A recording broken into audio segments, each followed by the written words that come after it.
Welcome Welcome. everyone to the Three Bells Podcast. It's your boy Mundo, aka Mr.AKA himself. And I'm here as always with my guys Triple J and Shane O'Mac. Fellas, what is going on tonight? Yes, your boy Triple J now in yo city. What's good, Mundo and Shane?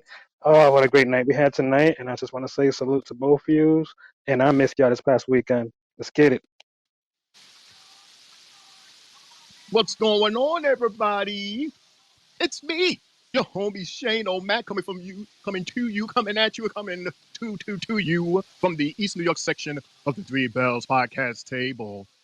This is an interesting night tonight. We should have a lot to talk about. We should have a good time. I don't know about y'all, but I'm ready. Are you ready? Let's hit it. Let's get it going. Let's go. And with that being said, ladies and gentlemen, boys and girls, the Three Bells Podcast will commence. All right, so Shane, your background. Thank you, Shane. You're the man. So yeah, with that being said, as I said, we opened up Monday Night Raw tonight with the arrival of Jey Uso and Nia Jax coming to the arena. Wow, they are really going in with this, showing Nia that she's a part of this family. Little by little, they're showing us that. I wonder where that's going to lead. But anyway, we move on to a promo of Cody challenging The Rock at Elimination Chamber to a match at any time, anywhere. And then we go down to the last Friday, The Rock's no answer, and then his counter offer to Cody Rhodes. For those of you who did not see SmackDown, The Rock offered a counter where it would be The Rock and Roman Reigns versus Cody Rhodes and Seth Rollins at night one of WrestleMania. Sounds like somebody on this panel was correct about people pulling double duty. I wonder who that was. But anyway, that moves into our first segment of the night, which is the promo, in-ring promo done by yours truly, Cody Rhodes. And the usual, Cody's coming down to the ring. The fans are going effing crazy. Literally, I don't hear a boo at all in this crowd. He's just loving it. He's feeding off of them. They're feeding off of him. And then we get down to Cody. He's in the ring after all the fanfare and explosions and fireworks and stuff.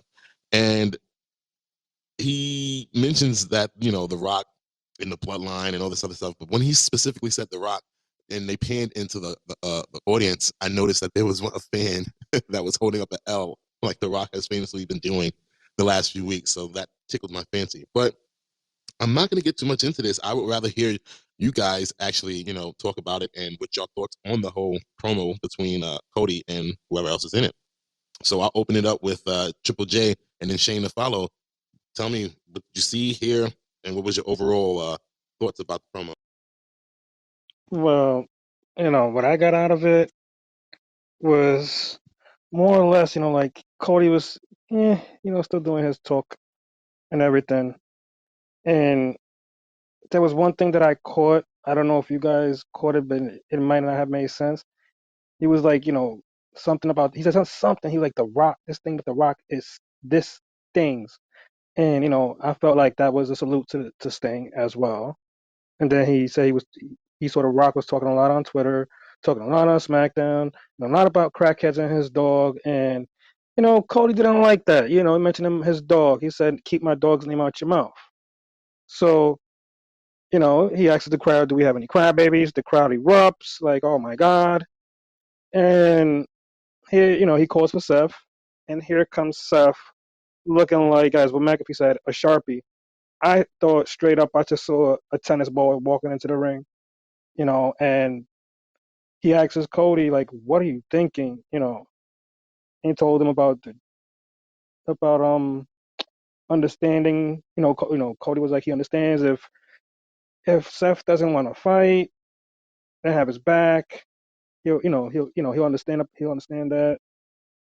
And Cody, this guy lets everybody know, Seth lets everybody know that he's 100% clear, which he loves. The whole crowd loves and everything. And then he proceeds to call The Rock Diarrhea Dwayne. That was okay. Not a big punchline, but the crowd just started chanting diarrhea out of nowhere. And he let him know that he'll be on SmackDown on Friday, and Cody's coming with him. I really think that, as I stated before, like I said, I might have been wrong on the stipulation, but I was right on the Mr. Roman Reigns pulling double duty this year. Thank you guys, and have a good one. There you go. You got your 3 bells. Let's do it again for Jay for being right. Let's give him his flowers. Real quick, I just want to say what up to LeJuan and Jeff on. Thank y'all for joining us. We get a 3 bells for y'all too. I'm enjoying this. Just press the button. Let me just do look. Look what I did. Again, I wholeheartedly believe that this is all stemming from that moment when they had Cody step to the side and they were going to move on with that, but then they got the fan reaction and the fans were not with it. So it leads us to a big mess. LeJuan, I'm going to play your message in a second, but I just want to put out a few things real quick. Cody mentioned that, The Rock was right. He confirmed that The Rock and him had a conversation and that The Rock told him that people don't want to see Cody versus Roman too. The people want Rock versus Roman.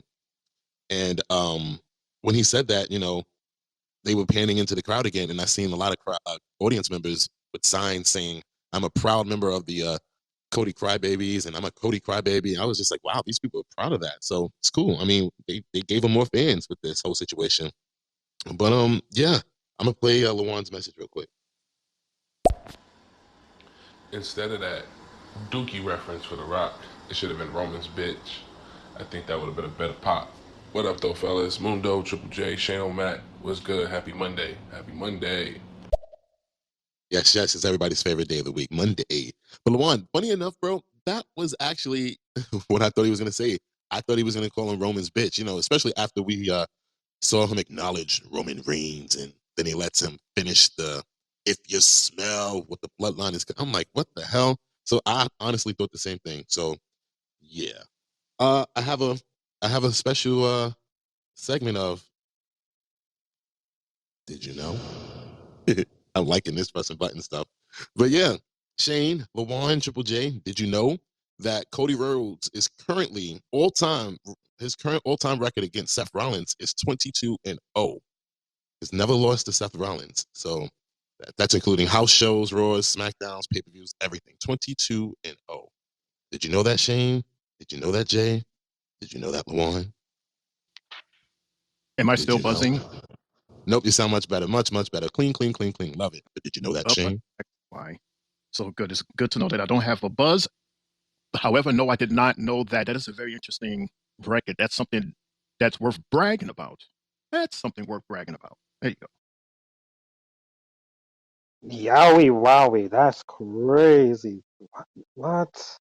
Man, I will bring that shit up if ever anything happens down the line that they gotta face each other one more time. Holy shit. Good, yeah, good one, Des.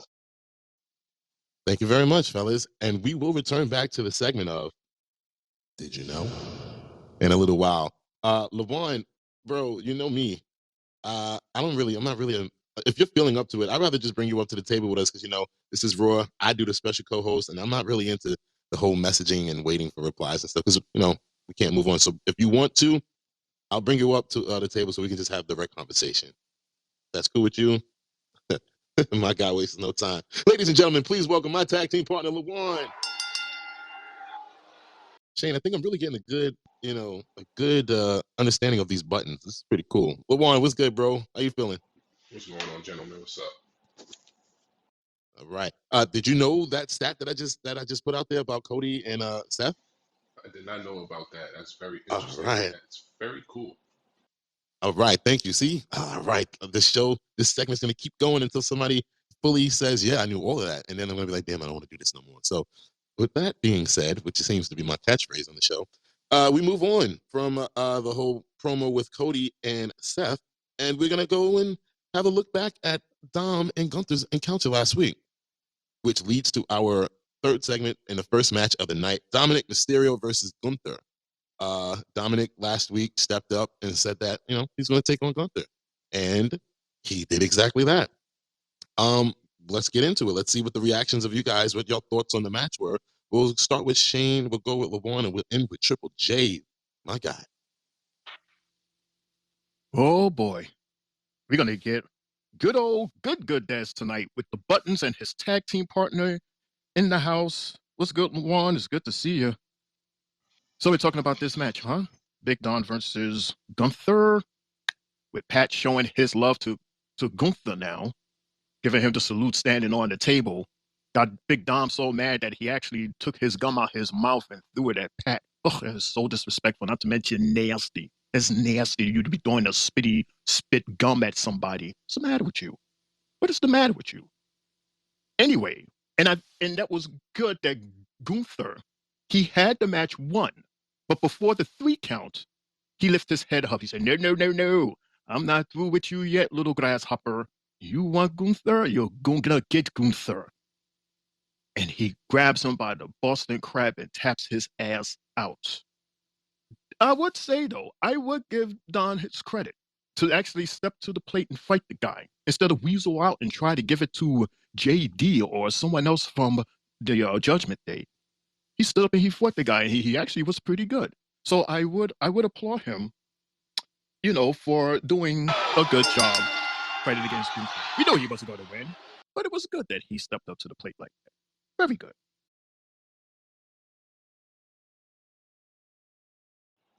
For me, it was a good match. Gunther, he never disappoints in the ring. I don't think he's ever had a bad wrestling match being brought up to the main roster or being on NXT. Gunther just knows how to make everybody he's in the ring with look good all the time. Um, Dominic did a good job also. Shout out to him for taking them slaps and doing the same thing in return. It was great. The only thing I hate about the match was these damn commercials. I am tired of these commercials. And they bring up these commercials at the wrong time. Well, like with me, I noticed like when McAfee was celebrating and everything, you noticed how MC said, "Yo, you really kissing Gunther's ass now." You notice a little bit more, you know, spiciness coming from Cole tonight, and also, man, them slaps Gunther was laying on him was wild to the point where it was like, yo, you was slapping him and taking his soul right out of him. Like, yo, bro, slap, soul out, bring it back in, smack it back down, and then just the way he beat him with a submission. I don't think Gunther, along his title reign, has even submitted anybody out. I think all his wins have been by, regular 1, 2, 3, pins.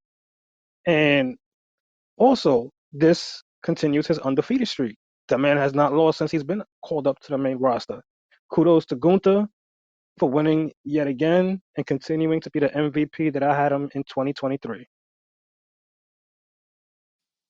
Yeah, yeah, and my thoughts the same. I actually thought it was a good match. I don't know about you guys, but Dom has been slowly impressing me. He's been able to keep up with anybody. And Gunther, like you said, Luan, I haven't seen a bad match from this guy since I started watching him. This title run has been unbelievable. This win streak is unbelievable, and he's making everybody that he's in the ring with look like main event stars. So, yeah, kudos to him. Those slaps, even the slaps that Dom was giving him at first was just like, oh shit, you really want to go down that road?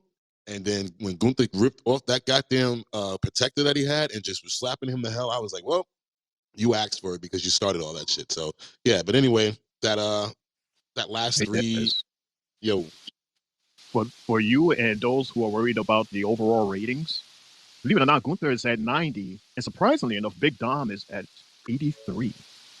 But I Shane, you have the white noise again. You said Dom was at 83 and Gunther was at 90. Am I clear now? Yeah.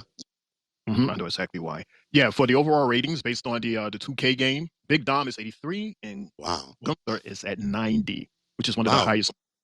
Yeah. So he's like over, the other two members of Imperium because they're like in the low 70s, if I'm not mistaken. If we saw that earlier tonight. Wow. Okay, Dom. See, that's what happens when you have your dad in the company with you. But I was getting ready to say that those last three moves to finish up the match was crazy.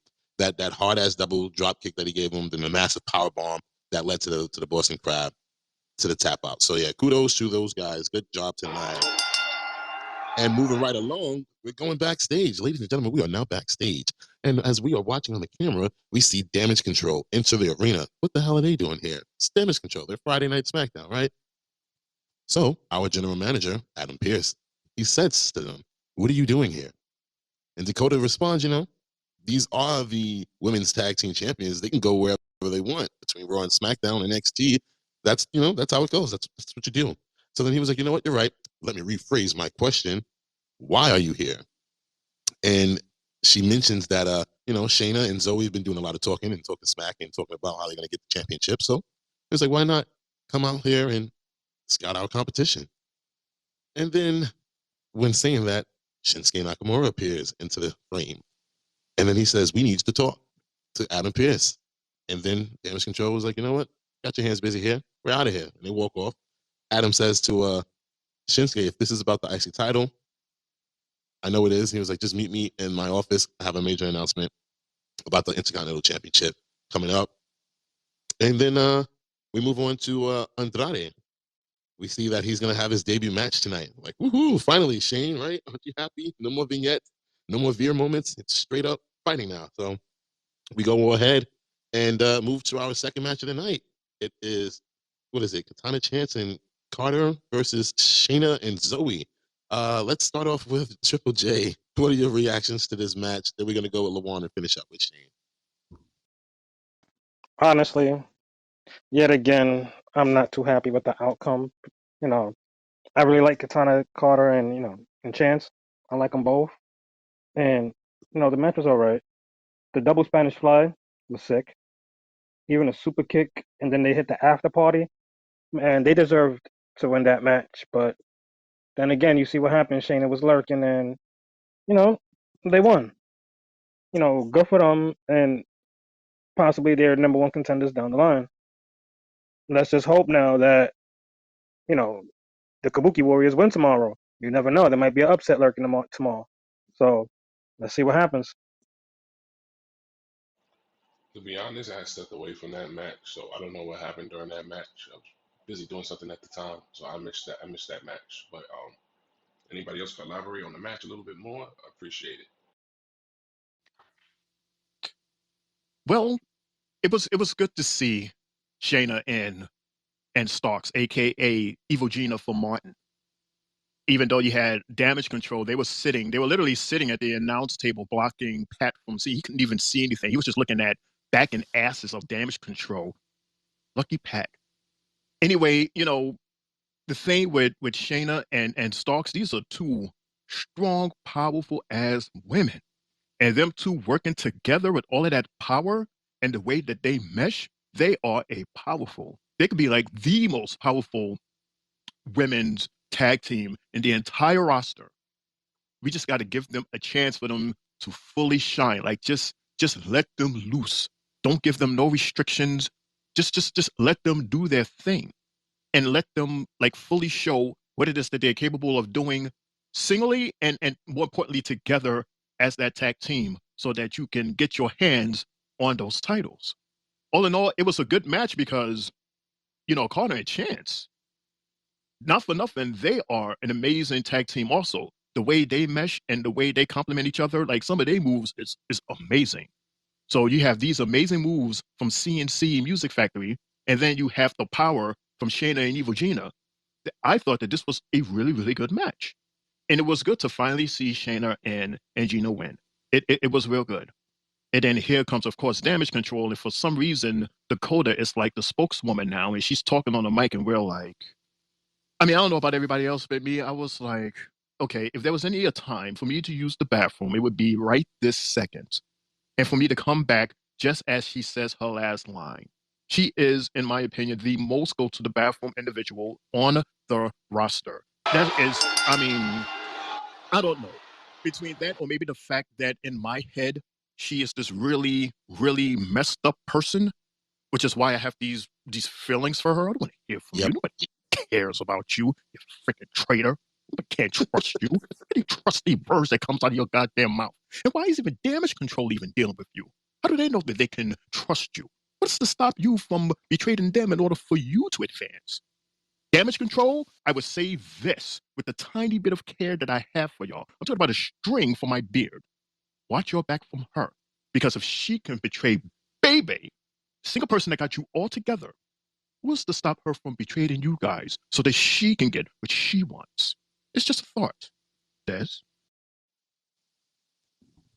Cast thy peach to nay!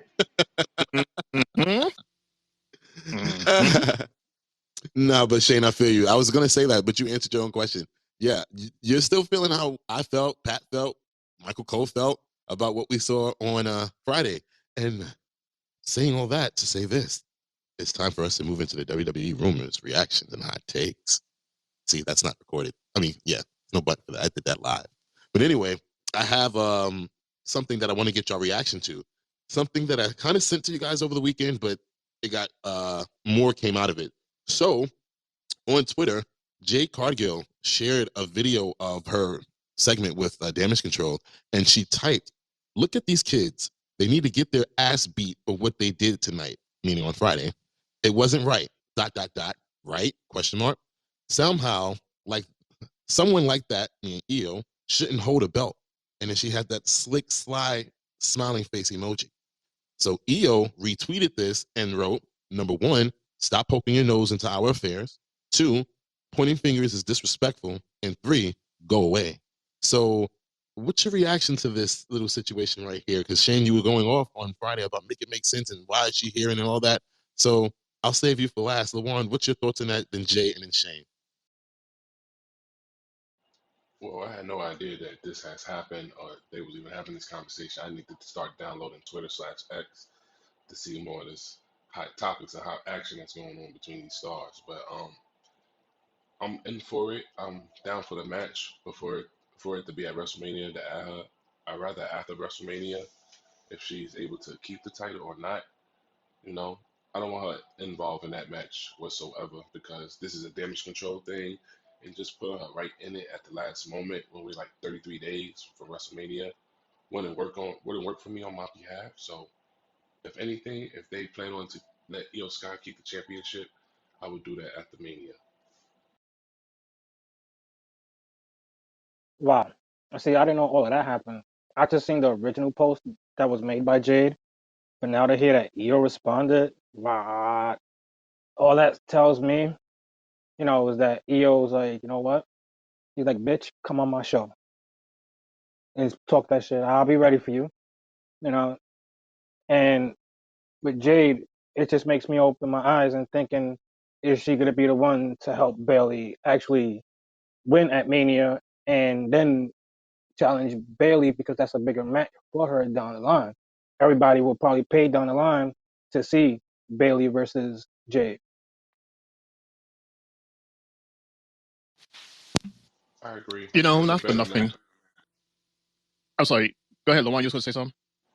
I said I agree. It's a better match on paper. Um, with what he just said, it's a way better match on paper. Correct. On paper, it is. But first of all, let me say that I agree with Io Sky. I agree with her with what she said because of the simple fact that she is talking to Jade. Jade, who are you? Are you Raw? Are you SmackDown? Are you NXT? Or are you just, are you part of the catering crew? Are you part of the production crew? Who are you? Who are you and why do you care? Why do we care what you say? Why are you all up in our business? What does this have to do with you? Oh, so that's what you're gonna do now? You're just standing around looking to see who's doing what, who's talking about what, and now you see that this is going on. And first off, you calling us kids? How dare you disrespect me? I am the current champion here in the WWE. I have what you want. And you're gonna disrespect me and look down at me and call me a kid? Are you kidding me? I will show you who's a kid. As of right now, it's you. You're not even an adult enough to be in a brand. You're not paying taxes. You're still playing in the playground, little girl. You're the kid. Step into me, step into my girl's damage control. We're the grown ones here. So again, moving forward, make it make sense. You mean to tell me that Jade is going to join in this fight because she didn't like what she saw that night? Yeah, we all didn't like it. But that's your reason to join and to even sign up with SmackDown? Because keep in mind, technically and on paper, you're still you're not anywhere yet. So first things first, how about you solidify your spot in one of these brands here, and then maybe you can pop some smack. Jade, girl, I love you. I will massage your feet. I will give you a back rub, but you got to belong to somewhere first, and it has to make sense. Don't just jump into somebody's fight because you're there. Make it make sense. Des? I told y'all Shane went off on Friday too, so that's why I ended with him the night on this topic. But You know, I see that tonight is going to be a rant night because for some reason these topics that we're having so far is warrant a rant. Let me get some more of this drink. Bez. All right, I'm all for it. It's Monday Night Raw, man. No holds barred Monday Night Raw. Y'all know how we get down. It's Raw. And with, I'm not going to say it because I said it a lot last week and I caught myself from not doing it. But for the hell of it. And with that being said, we're going to come back to the WWE rumors, reactions, hot takes, and news clips later on tonight. But first, let's go ahead and get a shout out to my boy Drew. Drew, what's going on, guy? Shout you out. Boy, listening. And we have a message here. We have a message. Hey, it's Girl Miss Cheesecake coming through clapping, tapping, showing love. Everybody in the chat, make sure y'all follow and share. Three Bells Podcast, Monday Night Raw Recap. Mundo, Triple J, Shane, and Lawan. Shout out to y'all. Shout out to the room. Yeah. Thank you very much, Miss Cheesecake. Shout you out.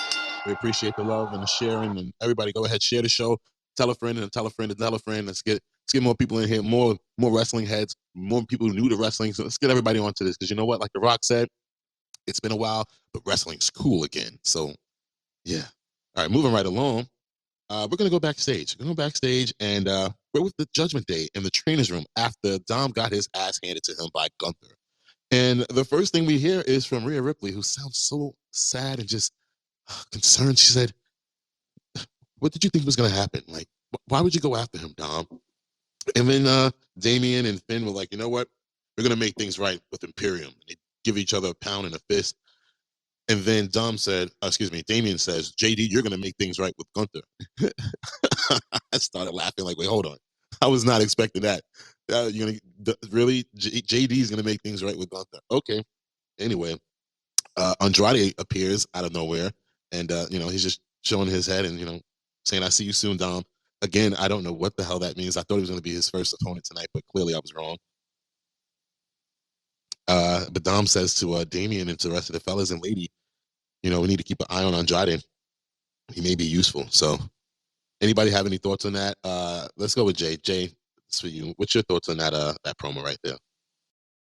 Well, like what I thought with that little promo, you basically saw, like what I saw from it was that, when Dom said they could use Andrade, I think, that's probably Dom leaning towards more his babyface angle. With the way he wrestles today and the way he's been wrestling of lately, you could kind of see eventually the crowd gonna lean off of him being that heel. So, you know, you could see, when they were talking even in Spanish, you heard JD like, "What did y'all say?" Or Battle asked that I can't remember who asked, but Priest was like, "We'll get back to that in a later note." So I was like, okay, Priest and Balor putting JD up there for Gunther. I think, and I hope they don't do it to Priest. I really don't want him to cash in on Gunther because if he does, I'm gonna be really pissed off because we yet again will get another one of those, and I really don't want it. So let's see what goes on later on with this group. But Jay, you wouldn't be interested in seeing Drew versus Damian Priest? Like, you don't think that would be an awesome match? I want them to actually face each other. You don't think that'd be a good match? No, I'm not saying that. I'm saying that's you mean with Gunther. I don't want to see him cash in his money in the bank on Gunther. That's what I'm saying. I don't want that to happen. But he's running out of time. He's like literally, I think it's what, June or July that he has with that briefcase. So you got to do something. And they said that they want the Intercontinental Championship within the Judgment Day. So why not? Nah, not 2 years in a row. Can't do it. Money in the bank, it should not be called for that. If that's the case, then Well, you could just if that's the case, then just go chase the NXT title. If that's the case. well, you actually can. When Austin Theory had it, won it, won his money in the bank. But that's the thing, you can. You don't remember when who was it? Was it somebody? Was it Charlotte? Somebody went down to NXT and challenged for the NXT title. I think it was the women's title after getting the money in a briefcase. So anything can happen. We're just so groomed to seeing it being done with the WWE Championship, Universal Championship, the World Heavyweight Championship. Like it's a contract for any title at any time. Me personally, I wouldn't mind him doing it because Gunther has had, he has made that championship. He's holding something now. Lawan, He's the longest reigning Intercontinental champion. Lawan. Dude, you sound mad low, like we could barely hear you. You sound like this one. How about now? A little better, still a little low. I mean, I don't know if you're trying to sound low and sexy, but you sound very low. How about now? You sounded kind of Shawn Michaelish over there. My Yo, bad, my bad. I can't. Y'all Luan is starting this like, already? this is very right. And you gotta be radio. Oh, oh my gosh. Y'all stop it. Stop it. Listen. I'm talking to y'all while I'm smoking, so bear with me. Well, we heard Jay coughing on his Pepsi back there, so I guess he's doing the same thing, huh? Oh, that was Pepsi? But yeah, Okay. I wouldn't mind I wouldn't mind Damian Priest cashing it on Gunther because he has added competition to the title. He's made the title feel like something. He's the longest reigning Intercontinental Champion ever, so why not? He would just be adding more competition and more seriousness to that I title agree. belt. I agree. How many times has Gunther main evented Monday Night Raw with the IC Championship? That's the most times I've ever seen it in my lifetime. So I agree 100%. Anybody out? Anyone else has anything to say on that topic before we move on? Don't cash in on the IC title. That's all I gotta say. I don't want that shit happening. Hell no, not on my watch. You done held it this long to cash it in on that? If that was the case, you could have cashed it in months ago. I agree. That's like cashing in on a 24/7 belt. That's like cashing in on a paper made belt that They're not the same. somebody in the audience has. If you have the suitcase, if you have the opportunity to grab any title, why not go for the biggest ones? I would totally go for the biggest ones. And being that he's on Raw, that would be the one that Mr. Seth Rollins has. That's the one that you Shane. want to keep eyes on. Yes, Yeah, that but is. Shane, I get what you're saying as far as like name wise and as far as name wise for a title. But in all reality, in all actuality, in the last year or so, or however many days that Gunther's been champion, I believe the Intercontinental Championship has been defended the most out of those two belts that you're talking about. It's been main evented the most out of those two belts that you're talking about. Honestly, that's to me the most prestigious belt in the company right now. But just because it's the Intercontinental Championship, you don't want to agree and admit that. Well, yeah, the World Heavyweight Championship is nice. The Universal WWE Championship is nice. But the Intercontinental Championship has been defended and main evented and headlined pretty much every Raw and SmackDown that he's been on. And the matches have been better to me, in my opinion. No, I get that. And I get the prestige that Gunther has put into this IC title because he has done it.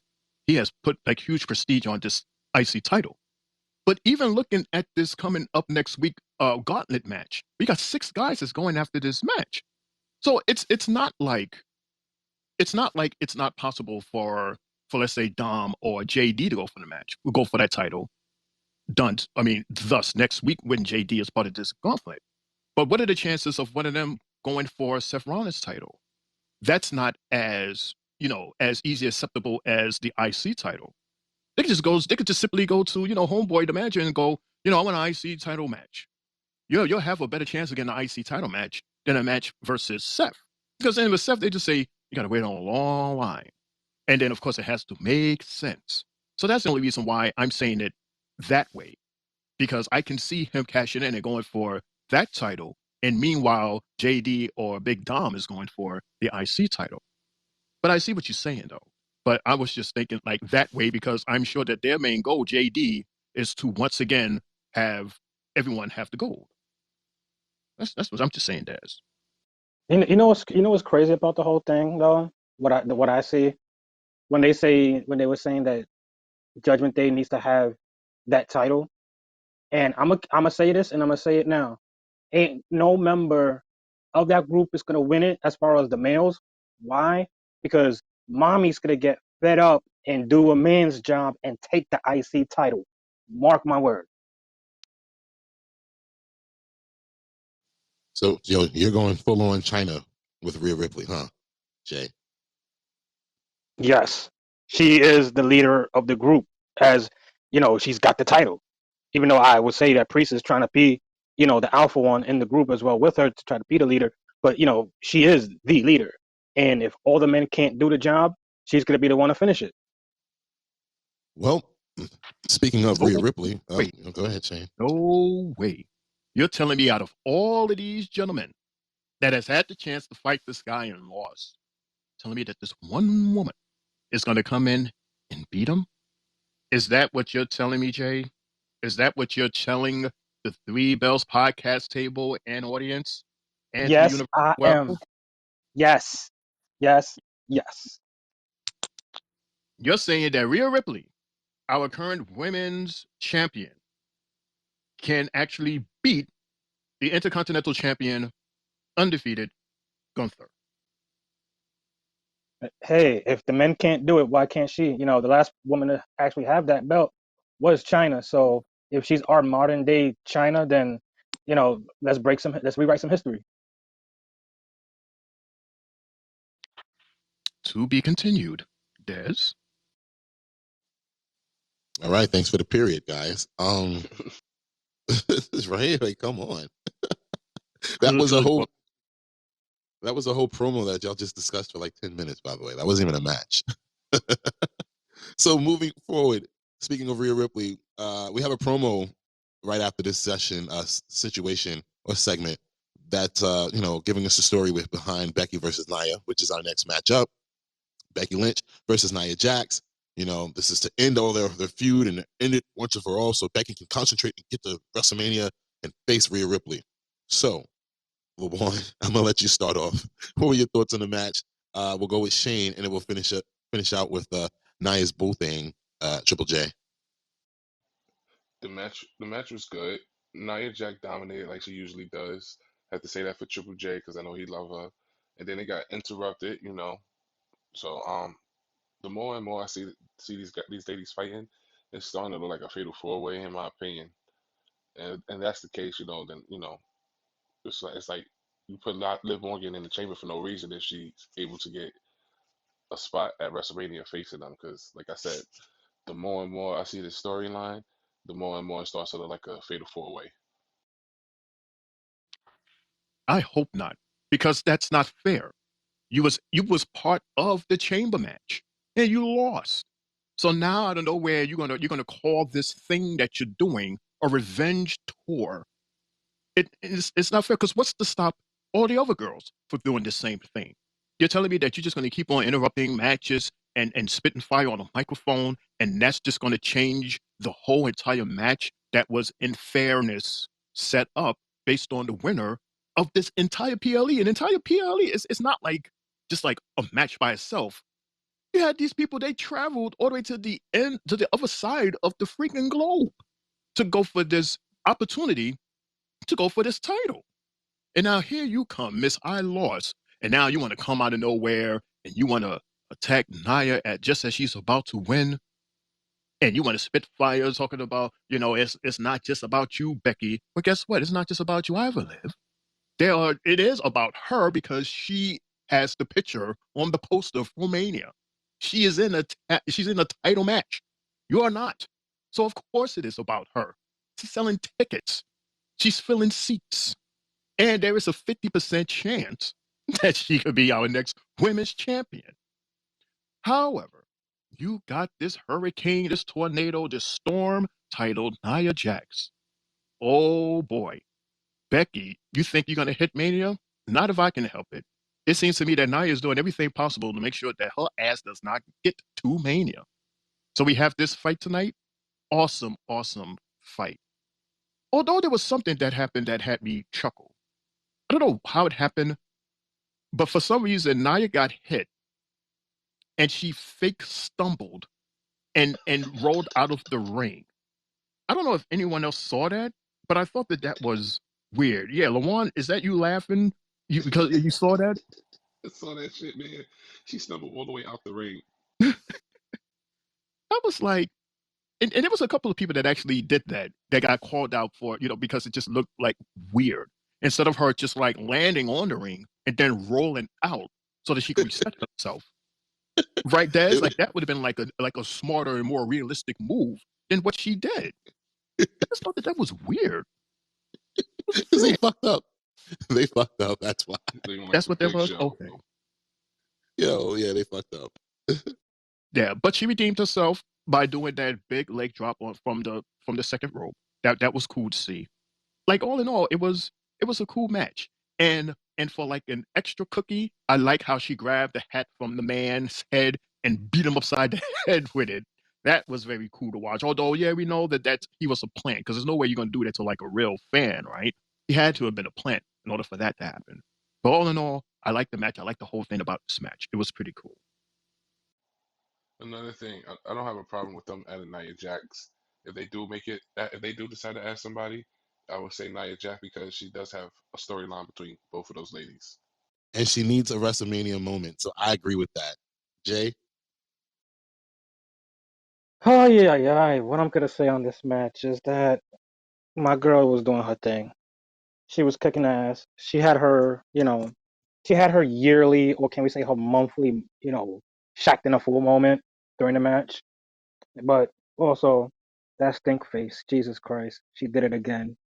Only if I had your TV, Des, it would look even more better in my face. But yeah, now that leg drop was crazy off the top rope. The Samoan drop outside was crazy, you know. And during that part, the match was going great. Like I was actually like, okay, fine. No, Becky was actually getting some moves in, doing whatever she had to do. And then here comes poor little Miss Redemption. Oh yeah, yeah. The only thing that I like to do when I want to redeem something is just go get it for free. And look what she does. She goes and tries to get it for free. Miss Lady, you're not it. Sorry, stop trying. You're the littlest thing on the roster at the moment, and you're not gonna go nowhere with it, you know. And I could actually see what LeBron is saying, but what I would see in some instance like that is Becky, going to Pierce or something and asking them, can we get this type of a match where it's all of us because all these bitches are pissing me off, or does Becky you know, put her shot on the line against both Nia and her in a triple threat, but leading up to Mania or whatever, just to give somebody that moment. But also, you know, good shit the way Nia ended it by beating their ass outside the ring. Thank you for ending it that way, my girl. And man, only if that was my hat that you took and rubbed my head with. Jesus Christ. Ah, thank you, Nia. But again, make it make sense. Becky already has her title match. Why would she want to add more people onto the match, especially Nia? That doesn't make sense. You're adding more people, making it tougher for you to go for the gold. And what is to stop the other girls that was already in the elimination chamber for being in the same position? If that's the case, you might as well have all 8, maybe 9 women in this one match to go for the title.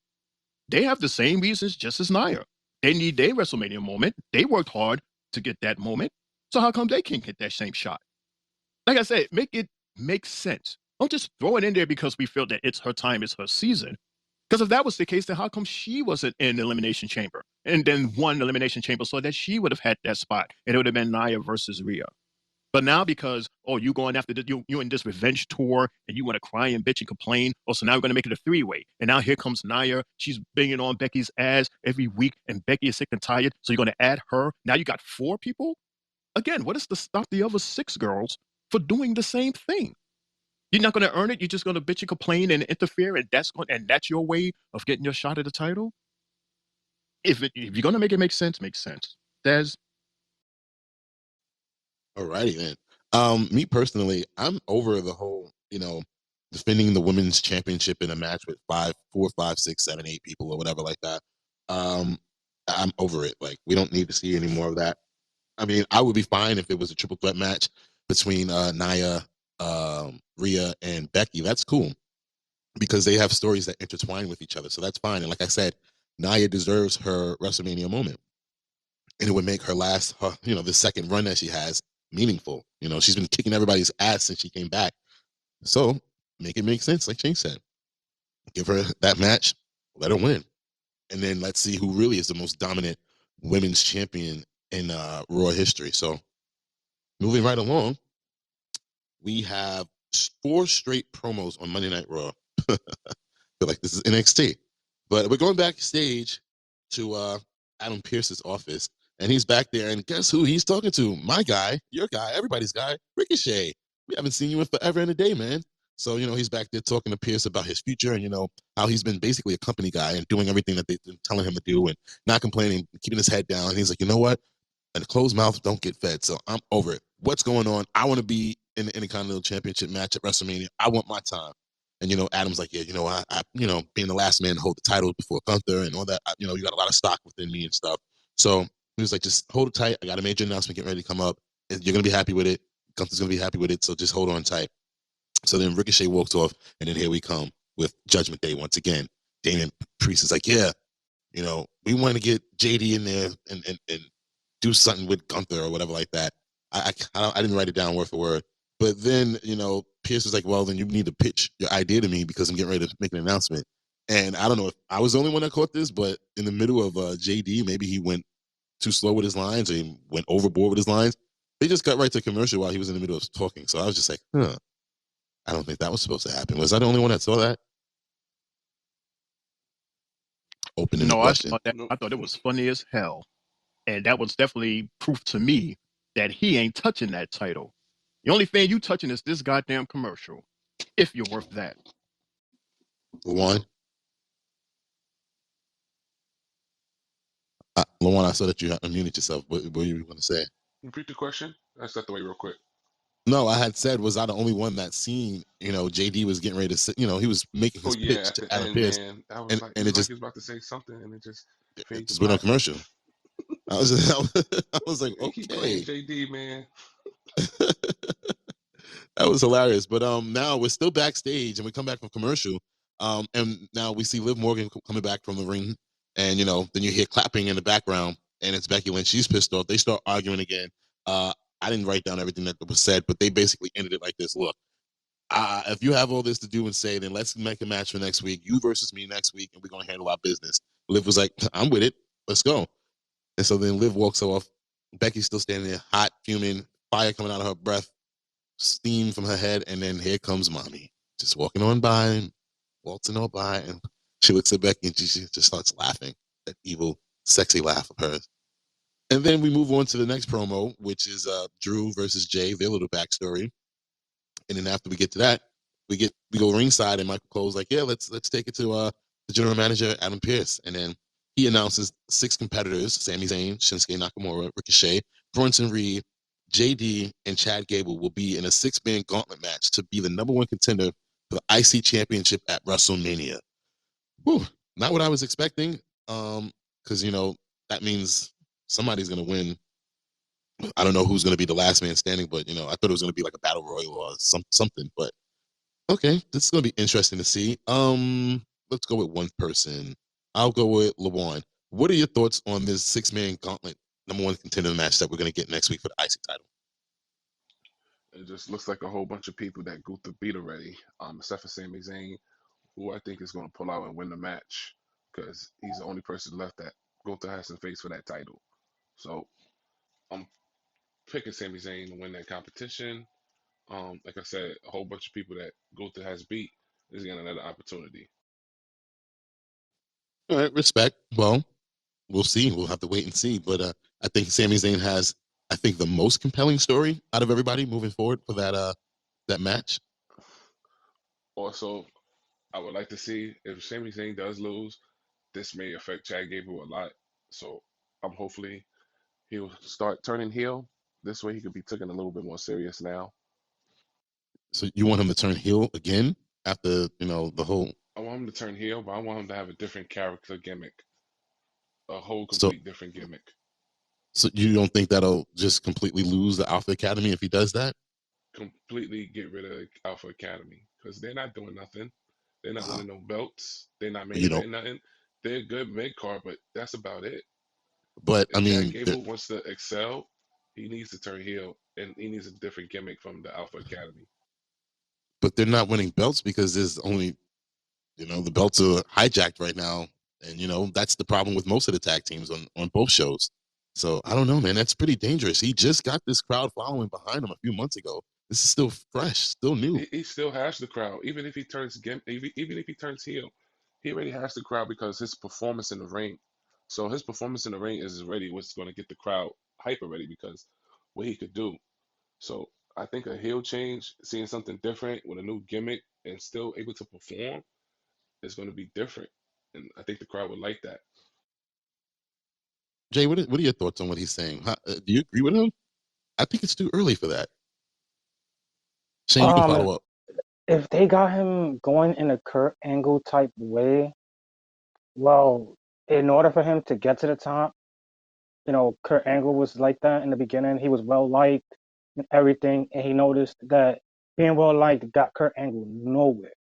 So, I wouldn't be too surprised, if Chad Gable does decide to do it, but I don't know. I think it's gonna probably happen sometime in the spring, leading to the summer, where maybe he goes in that way and says, you know what, I gotta change up everything and I gotta cut everybody off because even we're seeing it kind of lately that we're not seeing Tozawa the past couple of weeks. We're not seeing Big Boy in the ring like that anymore.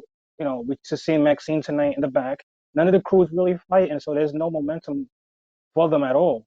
So you might as well just do the split eventually. Exactly my point. The reason why I said that he should lose, because now he'll feel like he failed his daughter again.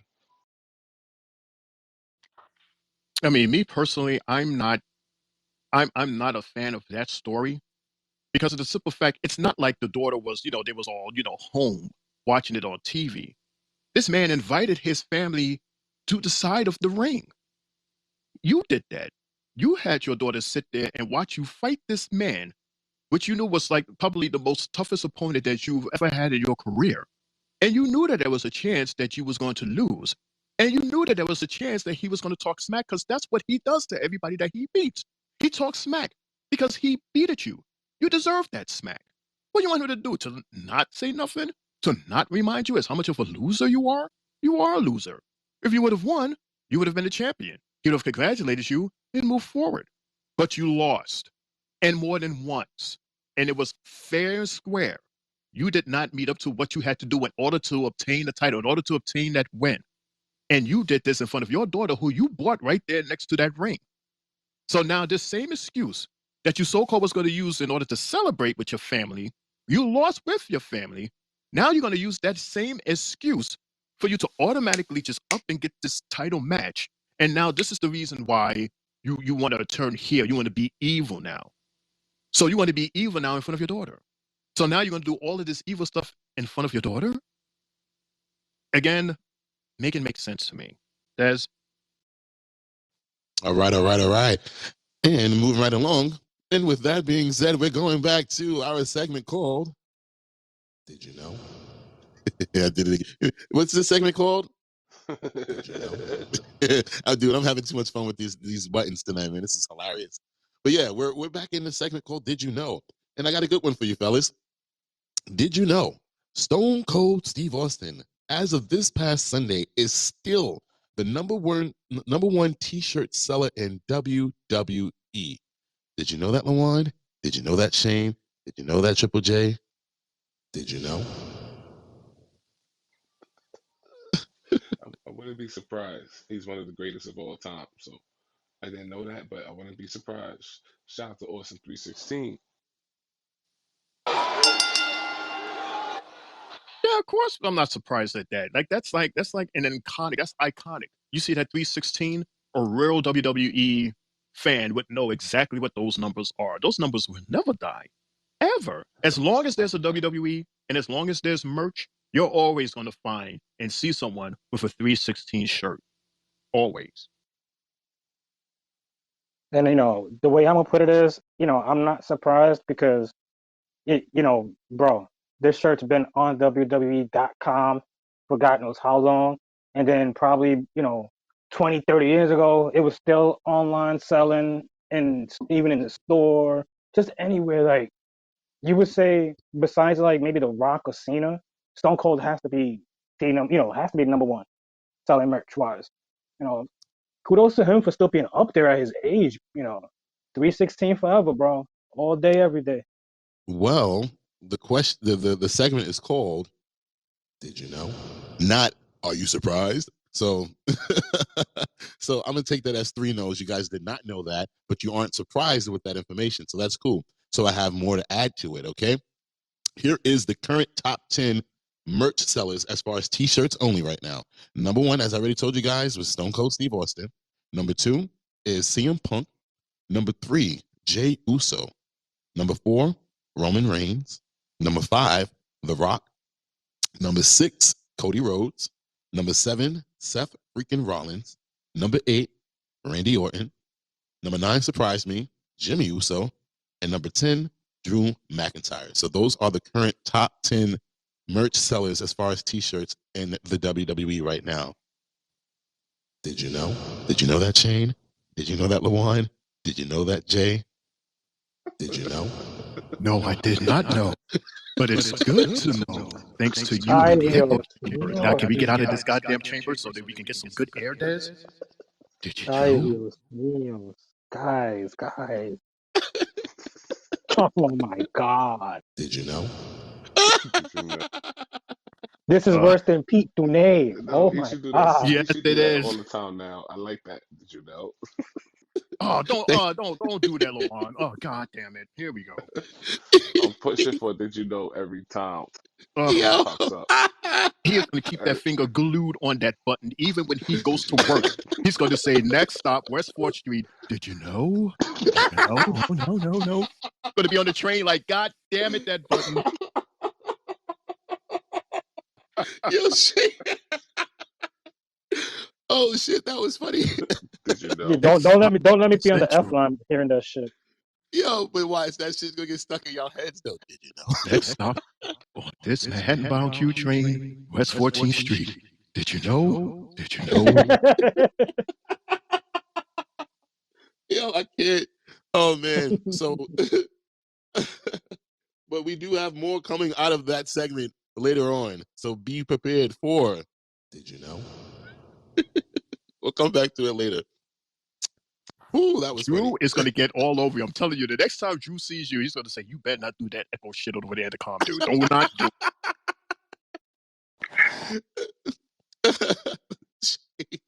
All right, so we're moving right along. We're back from commercial, and we are at our 4th match of the night, segment 14, Andrade versus Apollo Crews. Where the hell you come from? I thought they released you. Maybe I'm bugging. Shane, I'll start with you because this is your guy. What were your thoughts on the match? Then we'll go with Lawan and end it out with Triple J. Just one moment. What do you mean he's my guy? Who's what my guy? Who, Andrade my guy? Is that what you were saying? Yes. He is not my goddamn guy. Just because I said that he was going to be a vignette, that does not make him my guy. That's your guy because you're the one that was defending him when you said that I insulted him by comparing him or his vignettes to Veer. Veer's my guy because he's my beard brother. Andrade, Mr. Look big and tough, and then when he speaks, he sounds like he's selling fruit on the street corner going, yeah, I'm going to come back to WWE. I'm so excited about being back here. And my best friend in the whole world, Big Dom, we're going to do something together. You watch and see. Coño, we're going to see. Watch. We're going to do something. But for tonight, I'm going to fight this Apollo Crews. We're going to fight, and I'm going to win. That's the voice of this big Andrade guy. Miss Charlotte Flair's husband. You better have a lot of other things going on, man, for you to be a husband with that voice. I'm crying right now, man. Shane, you play too much, bro. Yo, what is wrong with you tonight? I've been drinking. I ain't lying. I've been drinking. Yo, and somebody please take. And it ain't Jay's Pepsi either. Somebody please take over for Shane. What are your thoughts on the match, please? Oh, I'm sorry. That's still my question. The question of the match. First off, I was like, Apollo Crews. Isn't he like some prince or something from Nigeria or something like that? Like, wasn't that his stitch the last time we saw him? He just came out of nowhere, like surprise, surprise. He wasn't even featured as a match. Say it again, Lawan. I said I think that gimmick died with his performance tonight. Yeah, he wasn't that guy at all. He was just plain old Apollo Crews, the guy that was before, because that guy came out of nowhere. He came with the assistant guy and had this accent. I was like, dude, why you sound like Eddie Murphy from Coming to America? What's going on here? But he dropped that, and this is the real him. It was good to see him. It was good to see him because he does have that presence, and he's okay. He's better than a jobber. I would give him credit for that. I would have liked to have seen him. I'll give you this. I would have liked to have seen him against Breaker, just to get his feet wet, because we know him. We know that he's capable. But tonight was, I guess all in all, it was okay. It was good to see him back, and it was good to see Andrade finally have a match. It was an okay match. It was needed, and he was, I guess, the best at the moment. So yeah. Well, did you know this was Apollo's Crew's first match back on Raw since being sent to the NXT lineup? Um, it Where's was a your decent echo? match. It was a decent match. Did you It know? wasn't too bad. Yo, No, where's yo. Lawan's echo? Not Mundo's echo. We tag team, so his echo is my echo is his. Lawan, go ahead, bro. Oh, But gee. yeah, the match was decent. Nothing much. Apollo Crews didn't really do much. This was, just a little break back from break back wrestling match. So we already know how Andre wrestles. He's really good in the ring. We've seen that before he got released. I don't know if anybody watches AEW, but we see how he performed there. So just a regular decent match, in my opinion. Nothing really too much to talk about. So we got Mr. Apollo. Hmm. He definitely wasn't Showtime tonight. There was no Apollo from him tonight. Shit. Should have stood sitting on the bench warming it up. There was no reason for you to come off the bench and fight tonight. And Andrade, I expected more from you in this match. We knew you was gonna win, but nah. The only thing that I really liked from Andrade was the end. That little the La Sombra finisher, I thought was cool. Other than that, that match definitely made me go get some more Pepsi and roll up another J. There you go, guys. That was how I felt about the match. Yeah, my quick little input, because I don't think I talked about a match at all tonight, but his back elbow was vicious as shit. I thought he knocked out Apollo. In my honest to God truth, I thought he knocked him out. The double knees to Apollo in the corner was another Des, one where, yes. Des, the elbow didn't even land if you look at it. He didn't even touch him. He smacked his elbow. He didn't even hit him. So he hit his elbow with his elbow, is what you're saying? Like he smacked one of his hands, smacked the elbow to make the noise because when you seen the elbow go across and Apollo got hit, Apollo didn't even get touched at all. Oh, well, I didn't see the replay. So, all right, well, good job by them by creating an illusion. The double knees in the corner, like I was saying, that was pretty cool. That was pretty wicked whiplash. And that nice DDT finish, it was two versions. Michael Cole said he set the shadow, and then what Jay said as well. So congratulations to Andrade for his debut or re-debut win tonight. And Apollo, we'll see you again maybe next year. So, Yo, Des, you know what's crazy? They didn't even give what's him up? his intro. They didn't even give him his intro. They was on Ooh, commercial when he came in. Andrade when he came in the ring. We just he got he like did he like did 2 seconds of his song. If No, I'm well. he not came. mistaken. He came out. He came out, but what had happened was he had the mask, and no one knew Yeah, who he was. So when he came out, his pop, he didn't get a pop until he took the mask off. And he was like, because even I at the was like, who ring. the fuck is this? And then Yeah, when he because he came across yeah the ring and took his mask, they said, "Oh, that's him! Yay! Yeah, that's him." yeah No wonder. See, I probably turned my head for a second. No wonder. yeah because he I'm like he went from the Titantron all the way down to the steps when that's when he took his mask off. And I was like, oh, because I didn't know at first when he first came out. I'm like, all right, they got a new wrestler coming out or something. Like, who the hell is this? But yeah, he got his time. He was standing in the ring for a long time too because you know, commercial happened right after that. That like Lawan said, that's how he basically did his AEW intro. That's why I wasn't paying it, too much attention within that match. And Michael Cole was given the background of to why he had a mask on. He said that he started off his luchador and he wore a mask and he gave out his old name. So he was painting a story around why he appeared the way he did. So shout outs to Michael Cole for doing that. Yeah, he also mentioned that he's been like doing this since he was 14 years old, if I'm not mistaken. Yeah, Was around that? there between Yeah, 13 so and 15. Yeah, so I'll give him credit for that, for like, for wanting to do that since you were that young and develop that passion, you know, coming up to like, around now to be, Well, that luche, culture. well, Pretty well, cool. much like his wife, though, he's apparently a second generation wrestler. His dad was a wrestler too, as well, and his name, was basically like a shout out to his dad. So that's going to be pretty cool and pretty interesting to see. Well, cool to that. But I'm still gonna make fun of his name. Orderly. Oh boy! All right, Shane. And wait till next week. Next week, I'm gonna do something even bigger and better. You watch and see.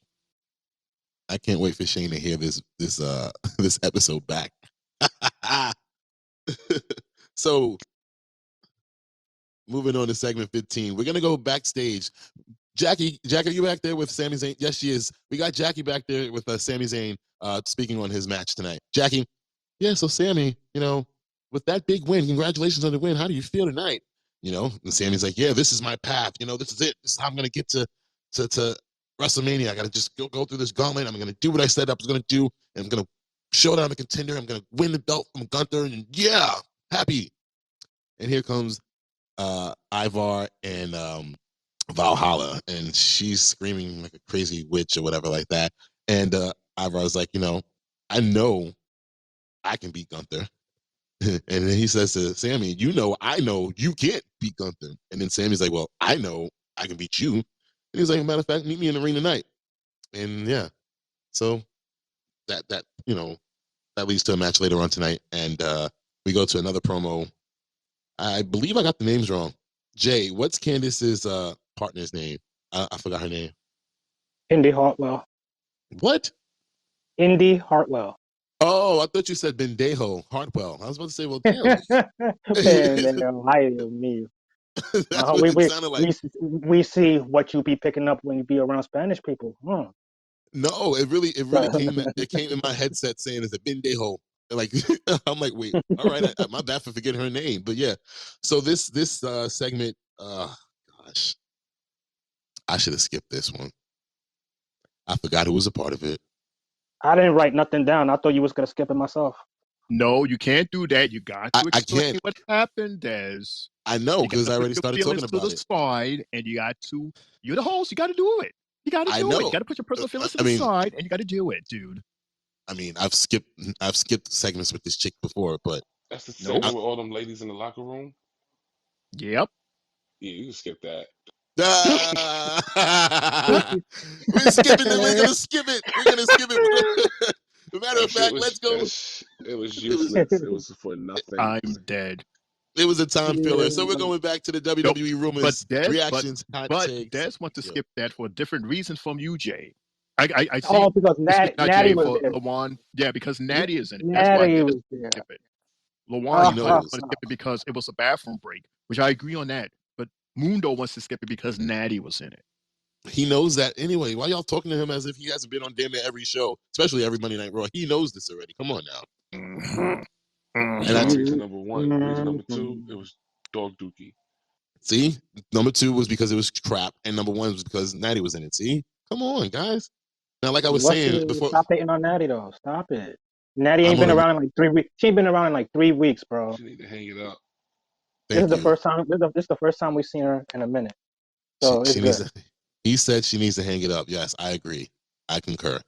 Let me tell y'all something. Natty is one of the most important women in all of WWE. You better show that woman some goddamn respect. I mentioned the segment. Her every week. You may not see her, but she is behind the scenes every week. She's doing the training for a lot of these women.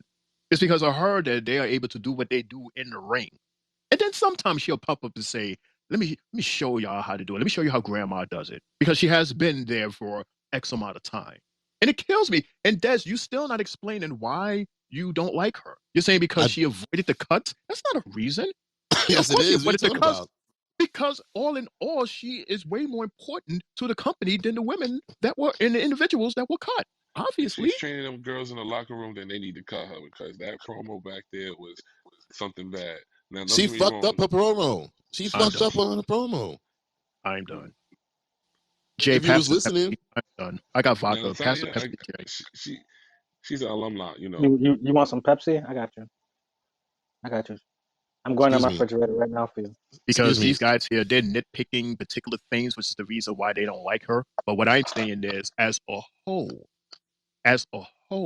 she is important to the company. She is not just regular fly-by-night wrestler. She does a lot for Excuse the me. company. Why she's still there? Excuse me. This is the Three Bells podcast, ladies and gentlemen, boys and girls. So when It you're is. not being spoken to, stop unmuting yourself and talking over somebody else when they're trying to make their point. Talking about Pepsi and shit. What the hell? Come on now. Get it together. Get it together. There you go, That Shane. sounds I'm pouring you a familiar, cup. doesn't it, Jay? Look, What y'all sitting here Mundo talking. just says, that does sounds familiar, doesn't it? Yeah, but y'all are sitting here talking on top of each other, trying to be funny. Mm-hmm. Ay, ay, ay. Yeah, you're gonna be and I when y'all play this back tomorrow, and I'm gonna be talking the gospel, and y'all gonna be sitting here talking on top of each other. That's what y'all doing right now. Get it together. Come on. Mute yourself, Triple J.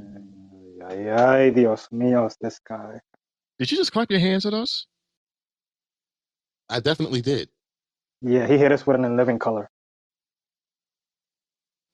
Okay. Okay.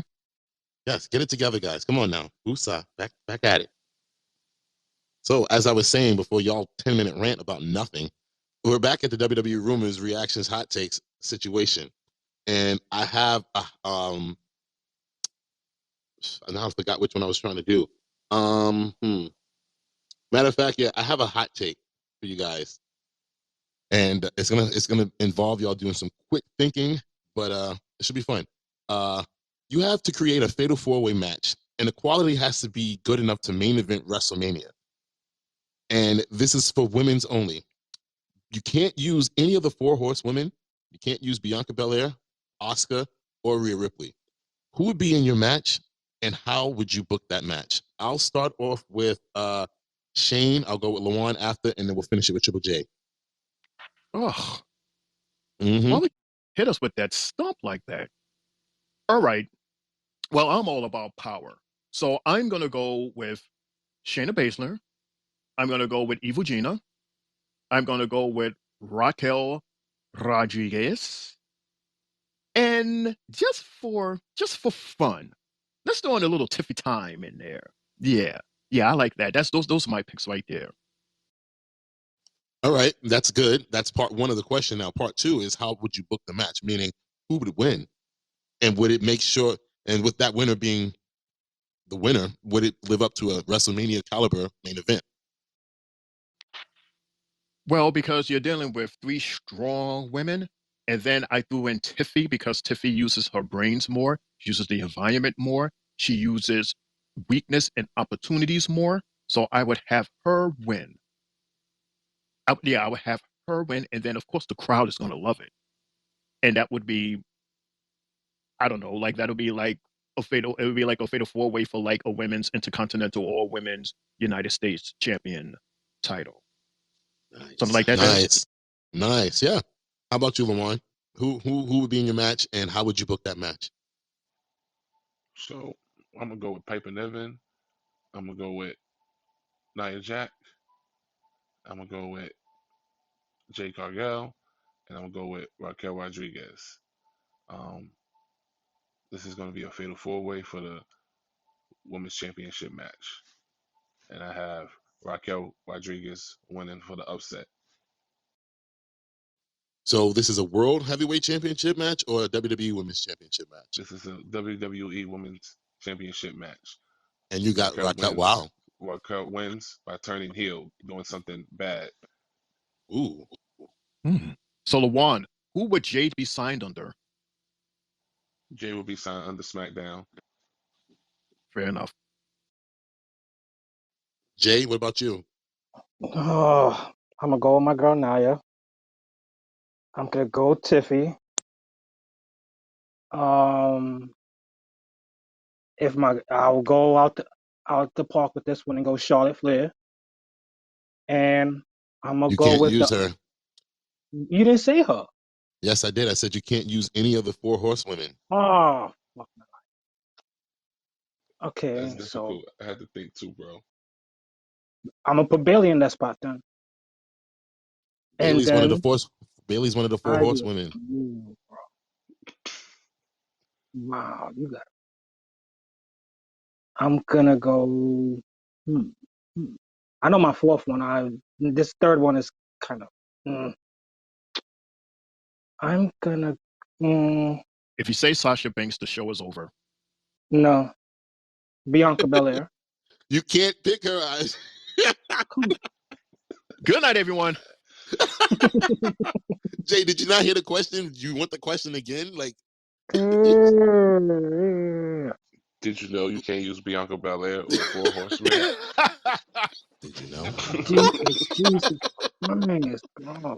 or Rhea Ripley? Did you know? Did you know? Now, Jay, here's the question again, Jay. You have to create a fatal four-way match, and the quality has to be good enough to main event WrestleMania. But you can't use any of the four horsewomen, Bianca Belair, Asuka, or Rhea Ripley. Who would be in your match, and how would you book it? Okay, I'm still gonna keep Naya in the match then, and I'm gonna still go Tiffany. I'm gonna go Raquel as the third, and then I'm gonna go out the blue with this one and go Roxanne Perez as the fourth one for the Intercontinental Championship.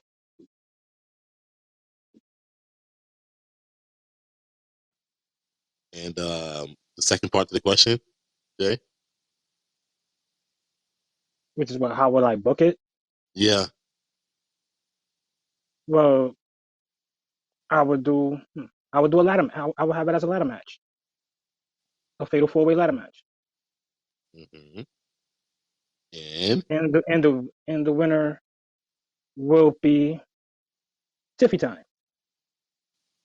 okay. Wow. Jay, you need to stay off that Pepsi for a little bit, brother. Oh man, that was fun. That was cool though. That's very hard, not excluding the four horsewomen and Bianca Belair and Rhea Ripley and Oscar because they've been in the main event scene for the last a few years or so. So good thinking outside of the box, fellas. So right back to Monday Night Raw. We're at our next match number 5, Judgment Day versus Imperium.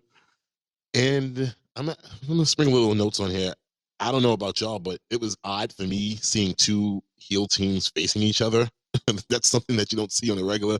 So it was kind of awkward for the fans because you're supposed to boo both teams.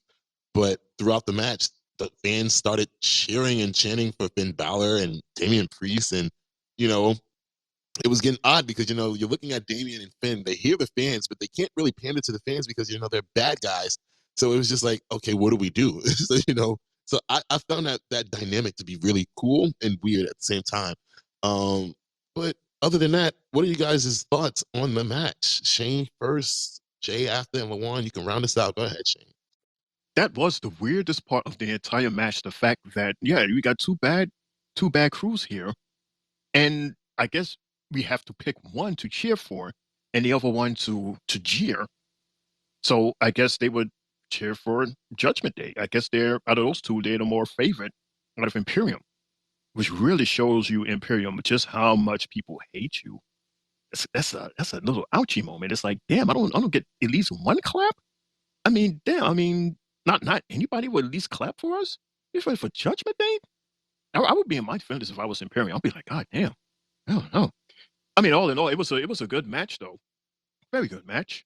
Even though Judgment Day is 80, 87, and 86, and Imperium is 74, 73 in terms of the overall ratings. So that'd be another reason for Imperium to be in their feelings.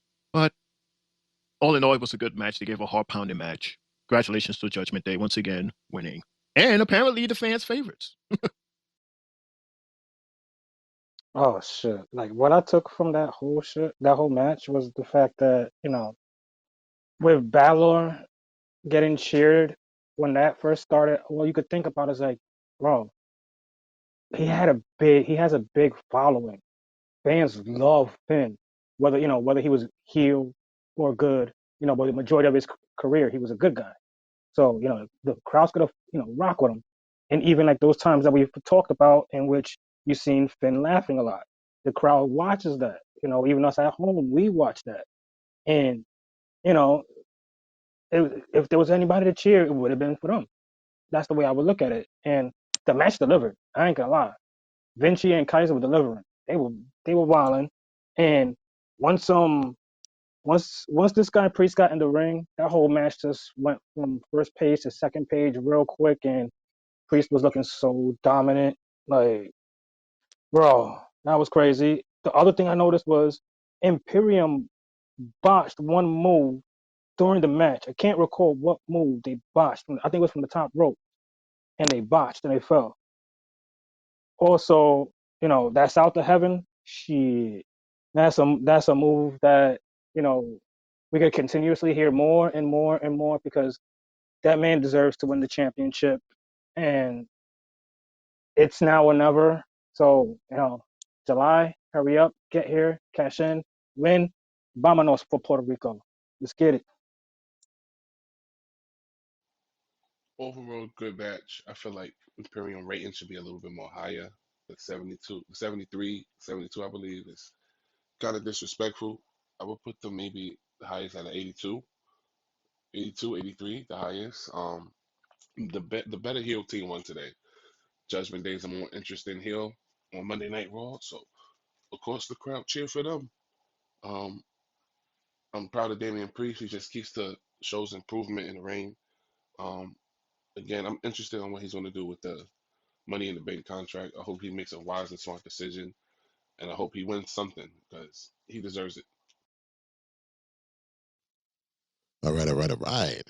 And with that being said, ladies and gentlemen, we are going into a special presentation of the WWE rumors, reaction, hot takes, and news clips. So Shane O'Mac from SmackDown Friday night, please go ahead and drop us with your news clips that you didn't get a chance to speak on and anything new.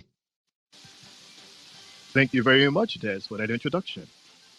Due to the scheduling from Friday Night SmackDown, I am giving you news clips based on that episode, plus new information that we got here at the Three Bells Podcast News Desk.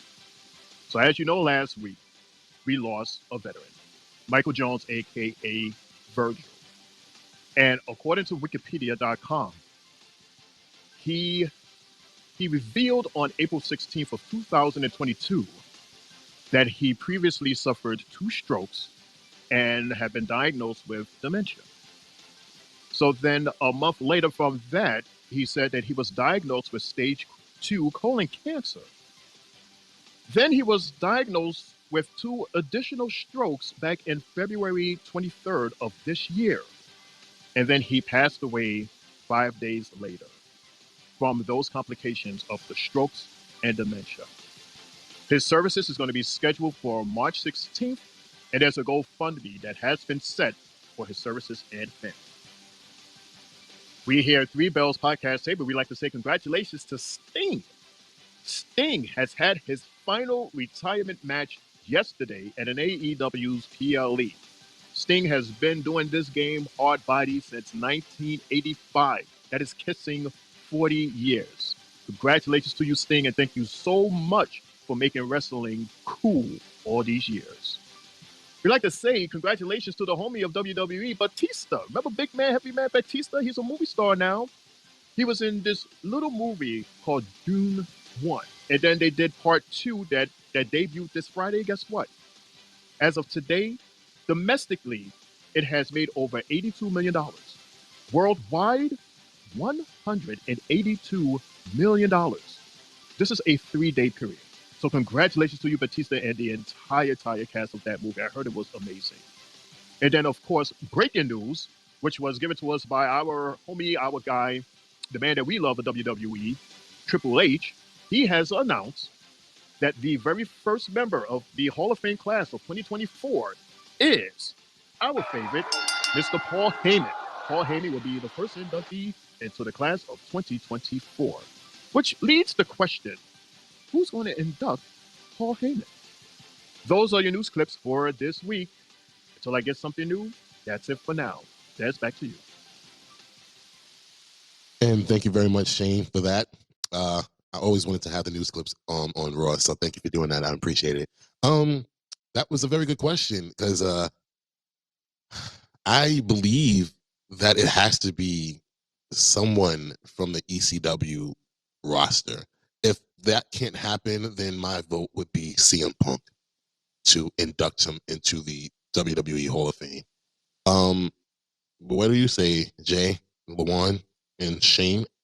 And then I have a question to follow up as well. Matter of fact, hold on. So yeah, Shane's question is who should induct him? My question is, what's your reaction? How do you like? What's your reaction to him finally being put into the WWE Hall of Fame? So yeah, Jay, Lawan, and then Shane. Damn, well, I gotta go first on this one. Shit. Oh man, if we gotta go to who's gonna induct him, by the way it sounded like today, I ain't gonna lie to you. I think it might be Michael Cole, but I wouldn't. Damn. If we're going ECW, someone like maybe like the Sandman or Mick Foley, because Mick Foley was an ECW guy as well. So I wouldn't be too surprised if it's a guy like him. I'm gonna go with Foley.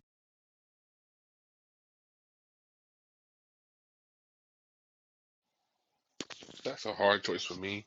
Um, as far as Paul Heyman being inducted to the Hall of Fame, well deserved, well overdue. Probably the greatest in my opinion, greatest manager ever to talk on the mic, give promos, do everything, man. He's just a marketing genius. He's know what he's doing, and this is something that's well deserved for someone that's going to introduce them into the Hall of Fame. Um, Mick Foley, I can see Mick Foley doing it. I can see possibly maybe Triple H doing it. I don't know. Yes, there's something going on with them, but I don't know. I don't know who introduced them. It will probably have to be someone that's currently not in the WWE or someone that's not wrestling. Um, I would say Taz. I would like Taz to do it, but as far as I'm concerned, I really don't know. First off, I think that it's interesting that he is inducted this year, the same year that Mania is in Philly.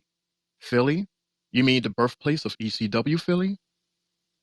And at first I said, I mean, of course, right off the top, you're going to say Mr., Brock, but we know that he, of course, is not going to be able to do that. And then after that came CM Punk. But because he gave an introduction before they showed this clip during the show, I would say Michael Cole. Because Michael Cole did give a story about how, when he first started, because Michael did tell us that he's been doing this for 27 years.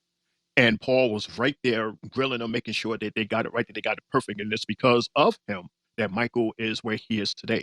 So I would totally see either CM Punk or Michael. And if I can have a third choice coming from ECW, I would say, yeah, I would definitely say Mick Foley. There you go. Des? Well, now thinking about it more, and this being the first Hall of Fame without Vince's input and him being there, who's to say that it has to be just one person? Why wouldn't it be multiple representatives of ECW coming out to salute Paul Heyman in Philadelphia? Like, it doesn't have to be just one person. Stone Cold could do it too. Yeah, so many different people. Stone Cold, The Undertaker, like it's so many people that's been affected by this guy. So why? But I think that it would be those ride or die ECW guys, the Dudley Boys, Tommy Dreamer. If I Or don't know if RVD. I was about to say that I'm not sure if Taz and RVD can get to it because of their contracts with AEW. That's the reason why Billy Gunn couldn't be a part of the DX Hall of Fame induction. So I don't know. Depending on what the relationship is now, now that Vince is gone. So we'll see. But it's multiple guys, so many people that can definitely do that. He is a genius, and his impact on wrestling is just something that's definitely, important. Definitely. Yeah, Shane. Who else could probably do it? The guys here at the Three Bells podcast table. I don't know about you guys, but for me, he is one of my inspirations in terms of speaking on this microphone.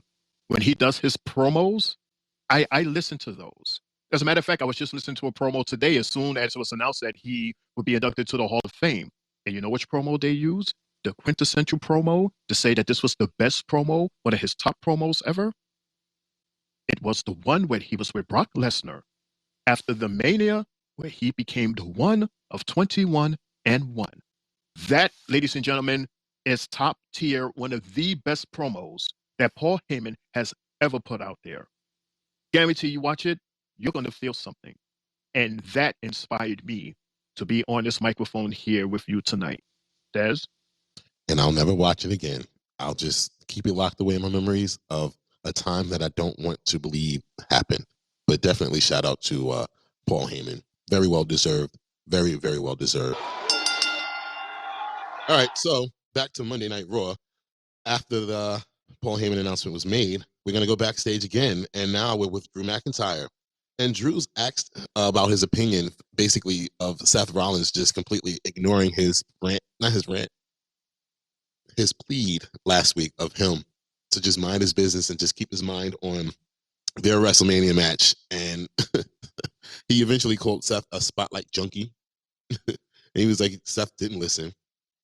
And he said that Seth has to attach himself to everything. He's like, ooh, look, CM Punk.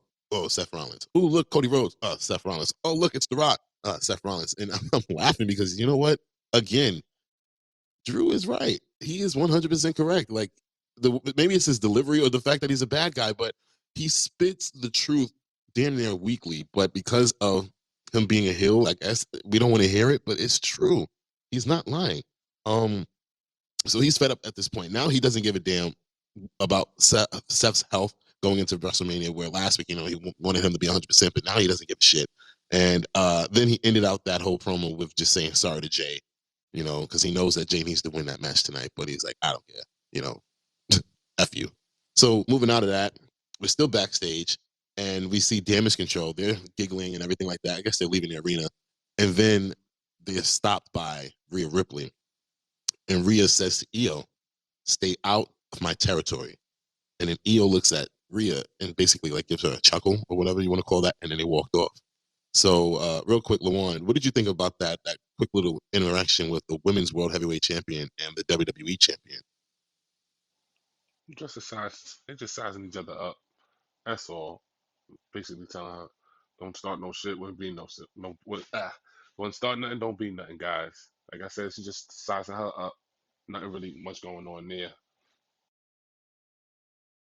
Well, I don't know about you, Jay, or you, Shane, but honest to God, that's not a match that I look forward to seeing. I have absolutely zero interest in seeing Io Sky versus Rhea Ripley in the future. Whereas before, you had interest when it was like Bianca Belair being the Raw Women's Champion and Charlotte being the SmackDown Women's Champion. You're like, yeah, I want to see that. But I don't have any interest in seeing Rhea versus Io anywhere near the future. What about you guys, Jay, Shane? The only way I would want to see it is if they rebranded or rebrung back Night of Champions, and where it's champion versus champion from each side. That's the only way I will pay to see it, because me being an NXT guy, I've already seen those matches on there, and Rhea's prevail pretty much most of the time. So like you said, not right now. Maybe a couple of more years from now they'll bring up that old situation that they had, but other than that, not right now. Yeah, from that promo, the only thing I saw was these girls, Damage Control. They coming in thinking that they're running shit and they running shop. And then here's Rhea, because this is her house. You coming into her house unannounced. And she's reminding you little kids, listen, this is my house. This is my territory. I am the champ here. Yeah, that's cute, Eon Sky, that she got that little title there. But I am the world champion. This is my house. You remember that. And in terms of them two in the match, yeah, right. She's going to do the same thing that Braun Breaker did this past Friday. That's going to be that match. One move, and she's going to pin easy 1, 2, 3. Because the only way it's going to last longer, or even if Eon wins, if she has help from Miss DC, her Damage Control girls. Other than that, in one-on-one, yeah, right. That's Yeah, it doesn't interest me because, again, like you said, I would just automatically think that Rhea would destroy her, and it would just be a waste of our time. So, moving on to segment number 20 of the night, match 6, Sami Zayn versus Ivar. We got Michael Cole going crazy on the mic because Valhalla is wearing antlers. He is so hyped, jumping around, just excited. And then she gets down to ringside and goes to the desk, sits on the desk and puts it on his damn head, and now he is just going crazy. One thing I did not like about Michael Cole he took a shot at JR and how he used to wear his cowboy hats on ringside. So I was like, that was inappropriate, but it's whatever. I guess, it's out of love. But yeah, I want to hear you guys' thoughts on the match. Triple J won, and we'll end it out with Shane. What did you guys think of this match? Sami Zayn versus Ivar. Well, what I thought on the match was it was hilarious because Michael Cole was like, "Yo, you exploded on yourself," and Michael Cole was like, "I don't think this could be said on TV." You know, Michael Cole was like, "Yeah, you're jealous. Just stay jealous, my guy." Pat Pat But Pat said that to Michael Cole. yeah, he was like, Cole exploded on himself. But the match itself, I enjoyed it because we're seeing more of an offensive side to Sammy. But also with Ivar, we kind of know what his moves are expected and everything. And Valhalla really didn't play that much of a role to me. So the good moment that I liked was the powerbomb by Sammy because it wasn't expected, and the sit down splat. But man, for Sammy to win, I'm happy. But damn, Sammy, why were you on that end of a big tsunami? Jesus Christ, bro, you just splatted like a pancake.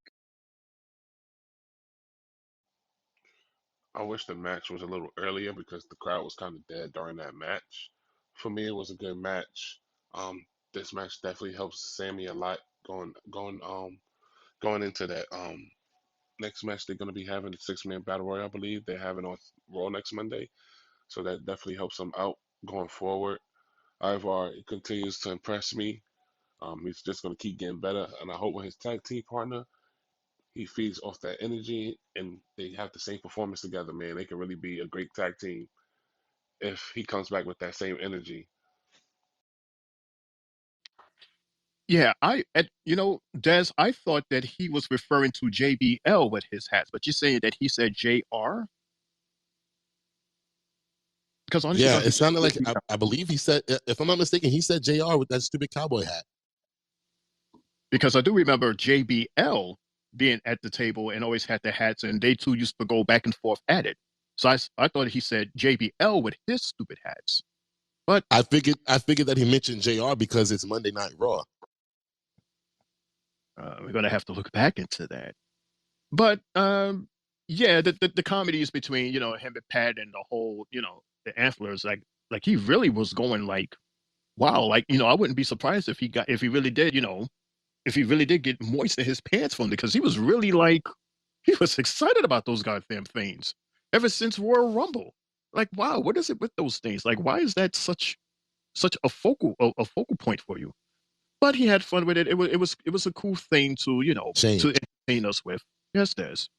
I'll say this: it's because he's from upstate New York, so I guess he used to really fantasize about the deer that's up there. I don't know. Mm, That's my thoughts. mm. I guess whatever rocks your boat, man. But yeah, for me, it's always good to see Ivar because he always does his thing. He always comes out full stepping, no half stepping. He does the most that he possibly can with anybody that he can, that he fights with. He always gives good. And for a guy that size to do all of that, to me, it's pretty cool. It's pretty cool to watch. And I've been saying this about him since day one when it was both of them. And shout out to his partner and hope that he gets well soon. But Ivar, he is really doing his thing right now.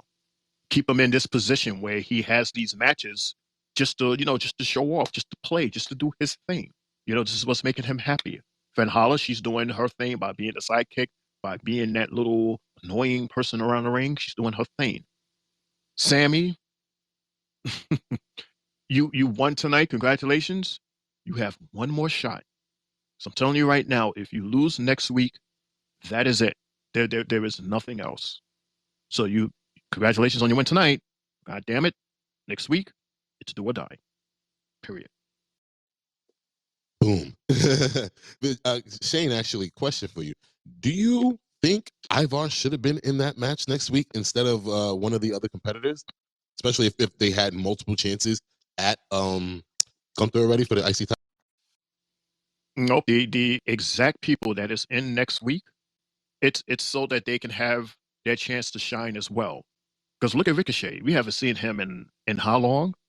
And then look at Bronson. Bronson was gone for a while because, congratulations to you, Bronson. They're celebrating having a kid. They have their first kid. Dude, I didn't even expect to see him tonight. That was a shocker to me to see him appear on the episode. I thought he was home on paternity leave. Right. So that's how I see it. So Ivar, he was able to shine tonight, and then the guys, the 6 guys, they'll all shine next week. So, but we all know that regardless of Ivar being in it or not, he's not going to be at Mania, for that IC anyway. So it's just a way for them to get their feet wet. Boom. All right, thanks Shane for that. And right now, okay, really? Okay, we're going backstage with Kathy Kelly. Kathy is right now with Gunther. Gunther and Kathy, go ahead, guys. Well, Kathy's asking Gunther, how does he feel about his opponents and the match that was set for next week? I was shocked. I don't know about you guys, but I was shocked that he didn't mention that he already beat the majority of the guys in the match, but yet he was actually giving them props for being the creme de la creme of the Raw lineup or the Raw roster, and he was like, of course, why wouldn't they be? Look what I've done with this championship over the past 600 plus days or whatever that he's been champion. So yeah, steps into the frame is Chad Gable, everybody's favorite guy, and he's going on about the whole thing with his daughter again, and I'm just like, okay, and I'm starting to lean on the side of Shane with this one, but he said that Gunther's always looking at everybody with that condescending smile or whatever that nature, and he said that to end things off, he said he's going to take that title away from him, he's going to take that smile off of his face and give it to his daughter. So Shane and Shane only, because it was your guy Chad Gable in this with that same old story. How did you feel about that little quick promo that we got with Gunther and Chad? What is it with you labeling these guys as my guys? Andrade is not my guy. It's Chad not a Gable literal. is not my It's not a guy. literal. It's not that you're rooting for them. It's just that the guys that that you've been ranting on lately. So yeah. Well, gee, thank you for cutting my rant. But anyway, as I was saying, Des, what is it with you saying that these are my guys? Andrade is my guy. That Gable is my guy. And why would Gable be my guy? Because once again, he's crying. Like, is this your stitch now, dude? You're using your daughter as an excuse now? So this is what we're doing now. You go to Starbucks, you ask for a particular coffee, they don't have it, and you're gonna cry for your coffee because your daughter? I mean, come on, dude. You gotta come at us way better than that. Why don't you just say you want to have the title? You're going to do whatever it takes and you can win the title instead of using your daughter. This is not good at all. And again, you want to use this as a reason for you to turn heel in front of your daughter. Yeah, that's how you do it. I need another drink, Des. Des, give me a drink, please. Sure, I'll pass you what I have right now. You want it with pineapple juice or no? You want it straight? Yes, give me a double. I need 2 doubles. All right, Because 2 this doubles. is it's I mean, Des, where is this going, Des? How far is he gonna go with this whole crying and this whole daughter story? Well, How far is it gonna go? honestly, now thinking about it, and then thinking about his appearance in that segment, I can see what Lawan was talking about. Lawan, did you notice that he was wearing all black? Was he not in that segment with Gunther? It sure was. And as we've seen with AJ Styles as of late, that all black means you got a new attitude and you might be shading your friends. So maybe it's a drive. Some parents will do anything they have to for their kids. So I get it. So maybe that's how he's looking at it right now. I cannot wait. Can't wait. New gimmick, please, Chad Gable. Well, we'll see this. We'll see. Now we're gonna move on to this next promo. It was Jay Uso talking to Drew before their match. The little thing that they do before they head to the ring or while they're heading to the ring. I didn't write down anything for that. I'm pretty sure this next person did. Jay, what were your thoughts on that quick segment that we got with Jay? Jay Uso. Oh my God. He was like, "Yo, all I hear is you talk and complain." And he was like, "Well, guess what? I'm sorry. I'm really sorry of you know of what I'm gonna do to you. You better get this work because Jay don't play." And I was like, "All right." Then he put the glasses on, and the glasses had Yeet on it, tribute to his father who wore similar shades back in the '90s. You know, that was pretty cool. AKA, that was too cool Now, Jay, you see why I asked you, to answer that, right? There was two reasons why. Can you name them? because one of the reasons was because it's Jay, Yeah. and the second reason is you wanted me to bring up a historian fact. No, actually not. I didn't actually put that whole glasses situation together with him and his pops. So that was actually something I did not expect. But the only reason, the second reason was because what's your closing word that you say every show? Yeet, the Yeet glasses. Exactly. you don't say yeet glasses at the end. Yo, them Really glasses is good. fire. I need a pair. And, I, and I, I'm I pretty need a pair. sure those damn glasses will be on WWE shop.com or shopwwe.com very shortly. So trust me, we'll be seeing that soon. But did you hear? Matter of fact, I don't know if it was after that promo or before or during their match.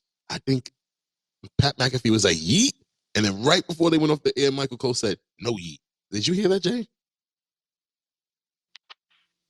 I think I heard it. Shane? It was during a match. Okay, It was during the actual match, right when they cut to commercial. Yeah. I'm not going to talk about it now, but it was during the final match. copy that. Thank you.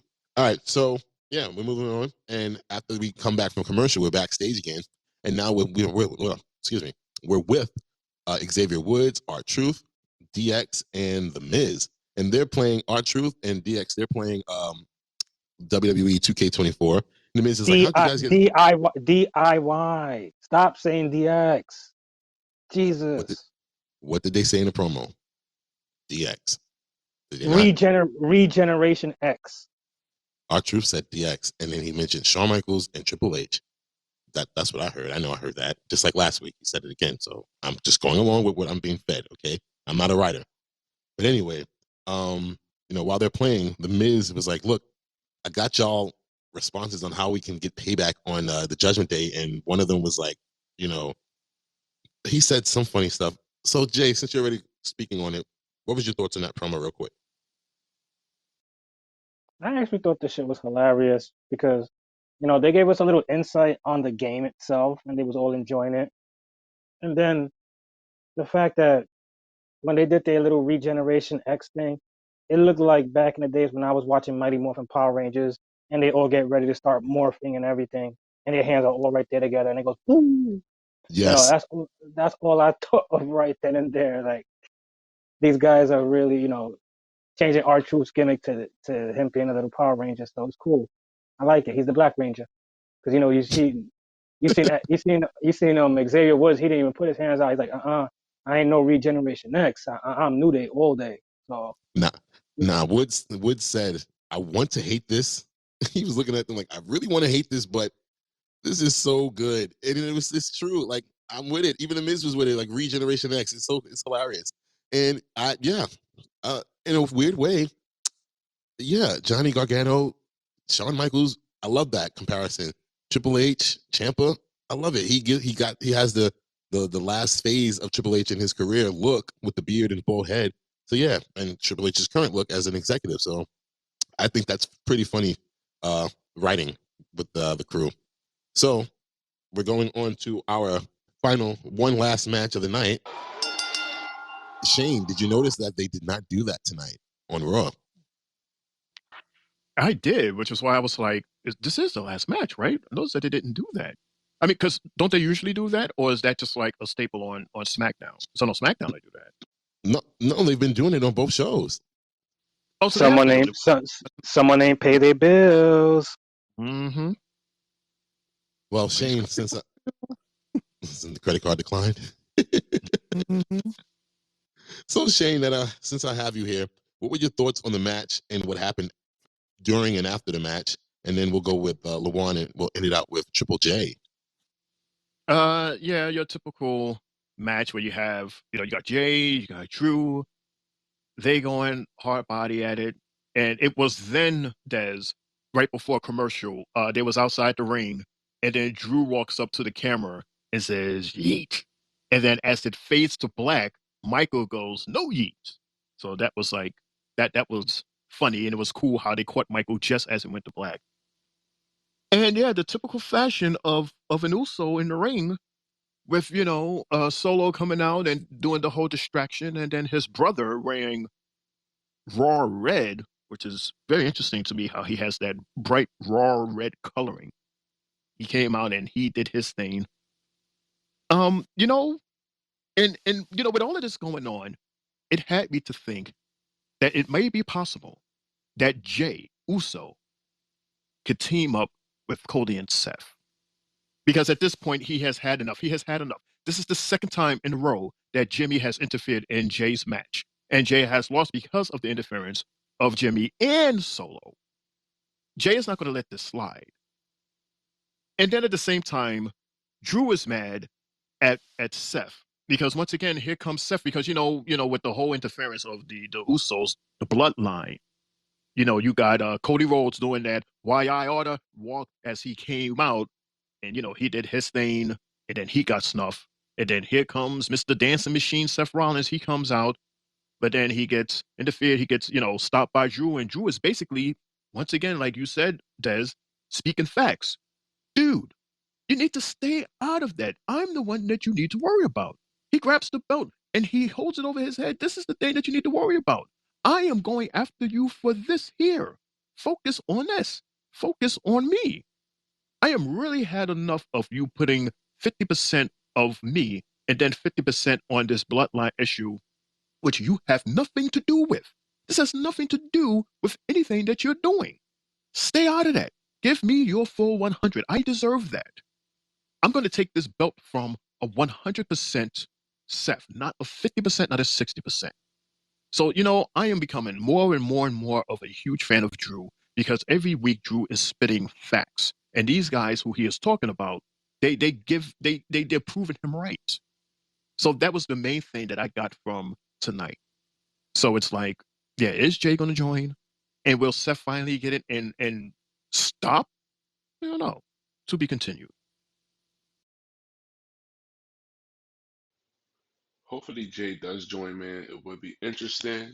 It would add some statics to that, even if he's not in the tag team match, just to personally be there to make sure that none of his cousins or his brother is doing nothing stupid would definitely help.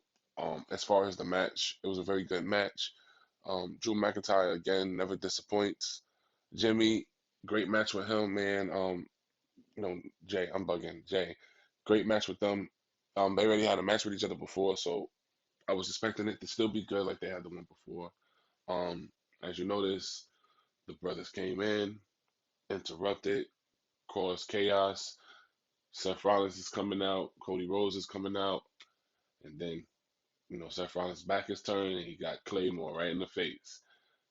I don't know what this guy's gonna do, Drew McIntyre, when the time comes.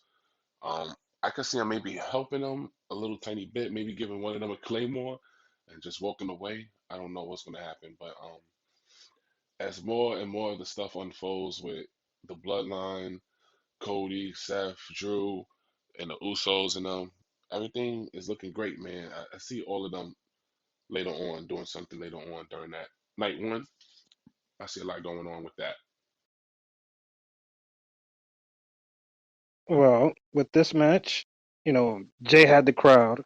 As always, the crowd was lit. Gotta love it. Because even I would say every person at home is probably doing the same thing, getting hyped off of Jay coming out there. And one thing I noticed about Drew McIntyre's intro was how he got, when he came into the ring, he got a cane like pyro where the fire was around the ring. I thought that was cool.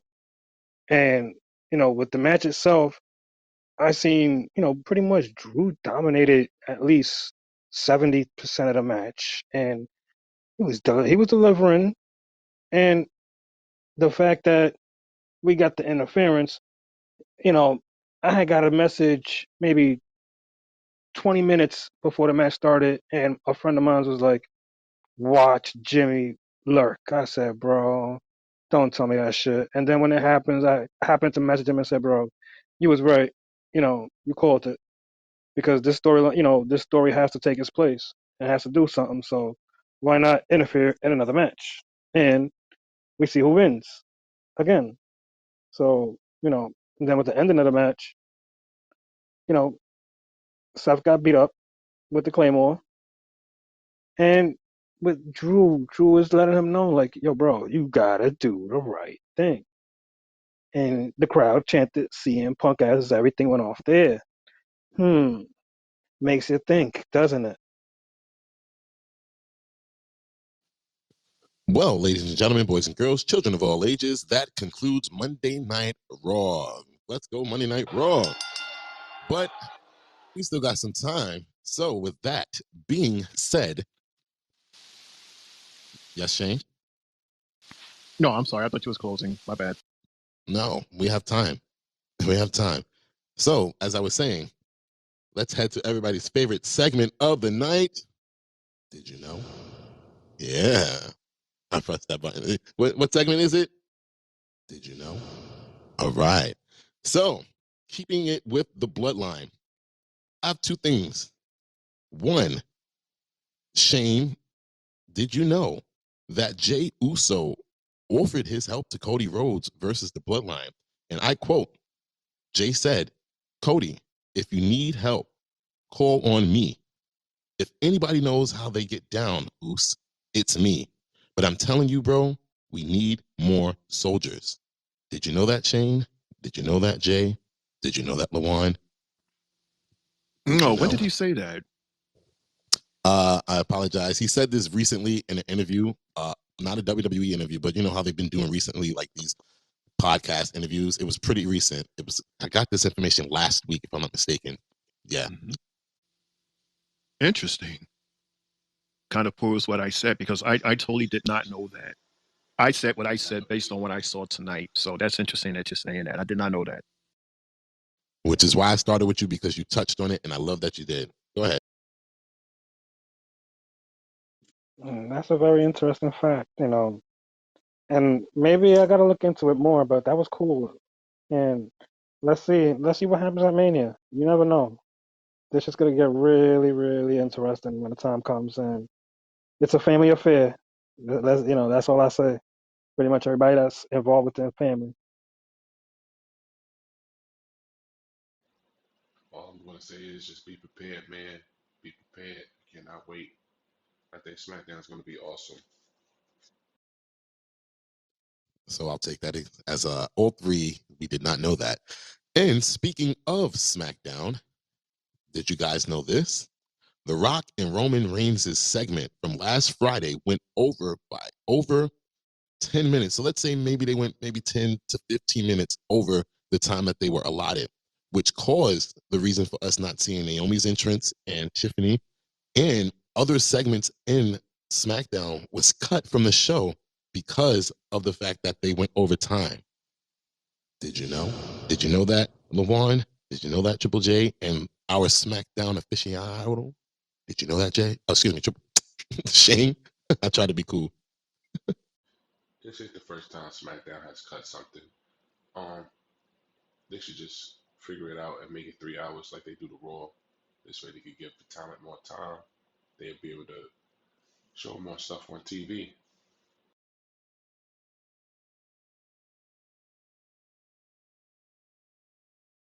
When they had announced it, I already had kind of noticed it myself, but when they said it on Twitter, aka X, as much as I be on there, I was just kind of upset by it because you don't want to do that to talent. You don't want to take their time away.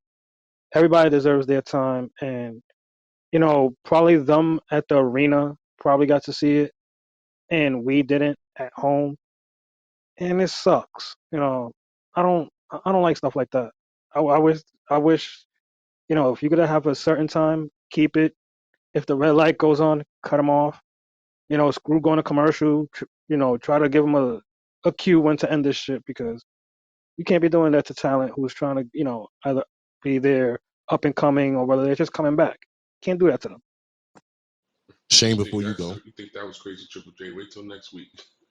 More times will be taken. right? Shane, before you go, I just want to put it into perspective of what Jay was saying. If anybody watched the Hulu special of Love in WWE with Montez Ford and Bianca Belair, there was a segment or a scene in the show where the Street Profits were summoned to appear on SmackDown. So they were backstage getting ready, getting, haircuts and everything, prepared to go out. And then something like what happened on Friday happened. And a producer came to them and was like, hey guys, we went over time and we're gonna have to cut your segment. And the look on Montez's face and Dawkins' face, they were just crushed because they traveled all the way to SmackDown thinking that they were gonna do their bit, and then to get cut right before it happened was crazy. So I feel bad for them guys. So I agree with you, Triple J. But Shane, go ahead. But to follow on that at the same time, yeah, you're upset, you're saddened, but you understand, that things happen. You have the top tier Rock, he's going at it, he's giving gold. And we knew, even watching, we knew when we looked at the clock and it was like 8:40, it was like, yeah, some things are going to happen. Because keep in mind, both Seth and Cody was there also to answer that call, but they wasn't able to answer it because I think it was Cody, as a matter of fact, that spoke to the crowd at the end when the cameras went off after the show. Because Cody, he does that thing where he goes out there and thanks everybody and take pictures and do baby reveals and sign tables and stuff like that. Like he's like popular with that at this point. Like there's so much different stuff that goes on after the show because Cody is just like so cool like that. So I guess Jay, it's I guess it's part of that ticket that you buy that you get all of this extra stuff that we don't get to see on TV, and it's fair. It's only fair that these people that paid big money to see the show live, they get to see some of this stuff that us TV folks here, we don't get to see. So it's kind of like a catch-22. They get the extra stuff, and us here we get Michael and Pat. They don't get Michael and Pat at all. So it's kind of like a double-edged sword here. Now, my counter to that, though, Shane, is the fact that Cody was advertised on TV. He was advertised to be shown on SmackDown last Friday. So it was like, we didn't get it. But we were also caught up in, I don't even think we were more so caught up in the promo with The Rock and Roman. I think what overshadowed that was the fact that Fox kept blacking out the broadcast. So we weren't even getting everything that was being said because apparently The Rock made mention of Triple H on Friday, but us at home, we didn't hear it because they blacked out so much. And, that's why the crowd was chanting Triple H, when The Rock was saying that nobody can stop him. And so I don't like it. Right. And you know why they were saying Triple H, right? Because remember Triple H's promo. Right. But then The Rock, that's what I'm saying. The Rock responded to that promo that Triple H cut, but we didn't get to see it because we were blacked out at home because they were so worried about this damn sign. But Shane, you and I have been at Raw or SmackDown, whatever, and if they didn't like a sign that was in the audience, they had security go to that goddamn person and take the sign away. So the fact that they didn't do that, it cost so many of us at home to really be able to indulge and get the gospel that The Rock, said that he was spitting. We got bits and pieces of it. Two guys, because it was two of them. Was it two of them that had the sign, or was it that one guy that went on different angles? Because you had that one guy that was in the wide shot, and then there was another guy that was standing in the angle behind Solo or behind the announcement table, but it looked like the same type of sign. And I remember looking at the playback on Twitter going, damn you guys. Like, do you guys realize that you changed the entire scope of this scene for us people here in the audience? You know how many millions of people had to see the re-edit because of your stupid ass sign, because of your selfish sign, because of your negative sign? You understand what I'm saying? That's a heavy sign. It's not like you saying, screw you, Rock, or smoke crack, Rock. You know what I mean? You telling somebody to freaking die. Like, dude. It's you know really what was crazy? Serious. when you watch it back though, the cameraman that was in the ring, I guess with his headset on, and he was getting instructions from the production truck. He kept trying to angle away from the camera, from that sign, but The Rock kept moving in the direction of the sign. So it was like, they kept trying to give different camera angles, but it just wasn't working because I guess, they couldn't tell The Rock in real time, like, hey, stay out of this certain view so we can, produce this and show this on TV. And so it was like a battle, and we lost at home. Us at home, we lost that battle because it was just blacked out. But I watched it, again on my DVR from the actual live show that we saw, and then I watched it on Hulu. Hulu didn't have as many blackouts, so I was able to hear more of the promo on Hulu. I guess I don't know why, but yeah, I was able to. So it put pieces together that I didn't get when we were watching it live, and when I watch it back on DVR from Friday. So it's crazy, but So, yeah. question: Did when The Rock was healing, when The Rock was a heel back in the Attitude Era, did these signs exist that said "Die Rocky Die"? Yeah, that was the whole reason why they did it, because it was the turning point because The Rock mentioned it in his promo when he turned heel, that he seen signs that said "Die Rocky Die," and they showed it in that promo or whatever like that, the flashback. So that's why I guess the person in the audience did that, because they knew about it.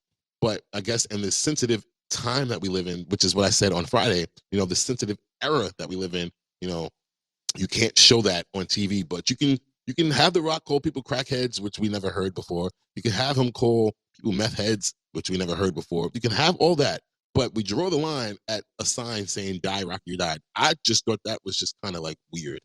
I don't know. Maybe I'm just bugging out. Maybe I'm an Attitude Era baby and I don't get the sensitivity. Shane, what do you think?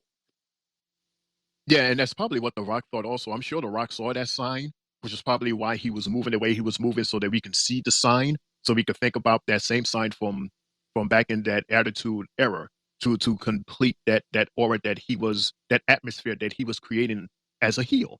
That sign, now that I'm thinking about it, that sign fitted his heelness, if that's a word, being a heel. You know what I Yeah, mean? So that from was his aspect, it makes sense. yeah, from The Rock's point of view, from that interview that he got when he first turned heel, that was the reason why he turned heel, because he seen it. He said it. I saw a sign that said "Die Rocky Die." He said it on TV. But again, that was a different time. Back in the 90s, certain things was allowed on the air. I mean, it's weird coming from Fox that produces shows that, they indulge in drug related stuff and, selling drugs and all that, people dying left and right. But when you see a sign like that, that's where you draw the line and you want to black out the show. I mean, my goodness, they couldn't reach out to WWE and tell them, look, pull that sign. Like that promo will be forever tainted by all of those blackouts, because we did not get the full essence of that promo. And that's something I'm not happy about at all. So I actually have more. Told you, Shane. More in the WWE rumors, reaction, and hot takes. Are you guys ready? Triple J, Shane O'Mac, you had a week. Hit it. Go All right. ahead. Go ahead. Go ahead. I asked this question last week. You guys asked me to give you a week to figure this out. So it's been a week. I'm going to ask it now. If the WWE one day inducts matches into the Hall of Fame, what matches should go in? And give me your top 5 matches of all time. I'm going to start this off with Shane, and then we'll go with Triple J. And if Lawan reconnects, we'll go with him after. Shane? All right, so these 4 are not in any particular order. However, my number 5 is the top granddaddy. Number 1 is Undertaker versus Shawn Michaels for Mania 25. This match is considered the match of all matches. This is a match that is considered, if you want to study wrestling of the WWE, watch this match. Another one is the Undertaker versus Brock Lesnar, because Brock Lesnar, as much as you want to, WWE try to delete this guy, he will forever be cemented in history as that 1-21-1. Another one is Hulk Hogan versus Andre the Giant in Mania 3. That stare down before the match started is one of the most iconic images of Mania. If you want a picture of Mania, it's that single shot there of Andre looking down at an unbelievable, I can't believe I'm here fighting you, Hulk Hogan. Another match, which in my opinion is one of the loudest pops that you will ever hear. And I don't mean a pop as in the introduction of the wrestlers and then the winner. I'm talking about the loudest pop throughout the entire damn match. We got to go Hulk Hogan versus The Rock in Mania 18. It still gives me chills to this day that the way that the WWE Universe responded to that match was absolutely amazing. The next one is Bret Hart versus Stone Cold Steve Austin for Mania 13. This, in a lot of arguments, is considered the match that started the Attitude Era.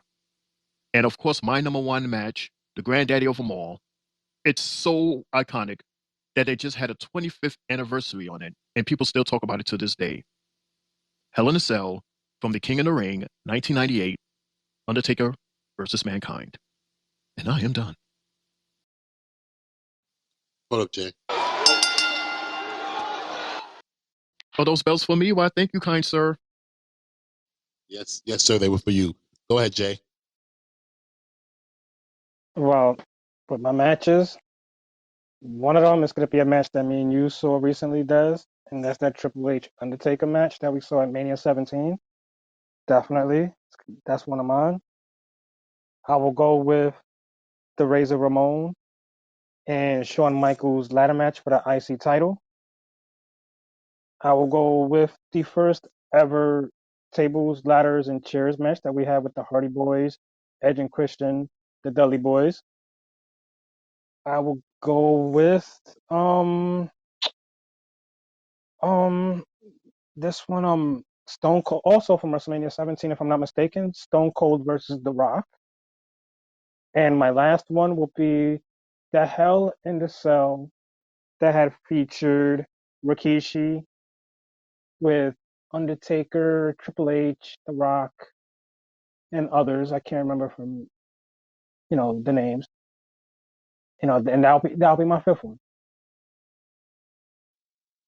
Jay, you had a whole week to figure out who the hell was in that goddamn match. Are you serious?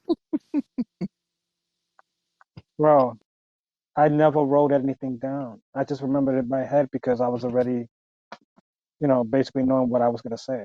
Sorry, I couldn't satisfy you by missing it by one. Hey, Sorry, Jay, question. I still passed the class though. Yes, you did. Jay, question. 65. When you mentioned Rikishi, was that the one where his ass was thrown off the cell into that stack of hay in the back of that truck? Yep. Yes. Awesome. All right. Drew, if you want to get into this, the question was, if the WWE one day inducts matches into the Hall of Fame, much like their sister company, the UFC, what matches should go in your opinion? And give me your top 5. So that's for you, Drew, if you want to do it. For me, my number 5 match would be Bret Hart versus Stone Cold, WrestleMania 13. I agree with you on that one, Shane. I'll go with Bret Hart versus Shawn Michaels in the first ever Iron Man match because we never seen that before. It went 60 minutes plus because of overtime, sudden death. That's 4. Number 3, I would do. Let's go to number 2. Number 2 would be Undertaker versus Shawn Michaels, WrestleMania 25. Number 3 would be Undertaker versus Shawn Michaels, the first ever Hell in a Cell match, which brought us Kane.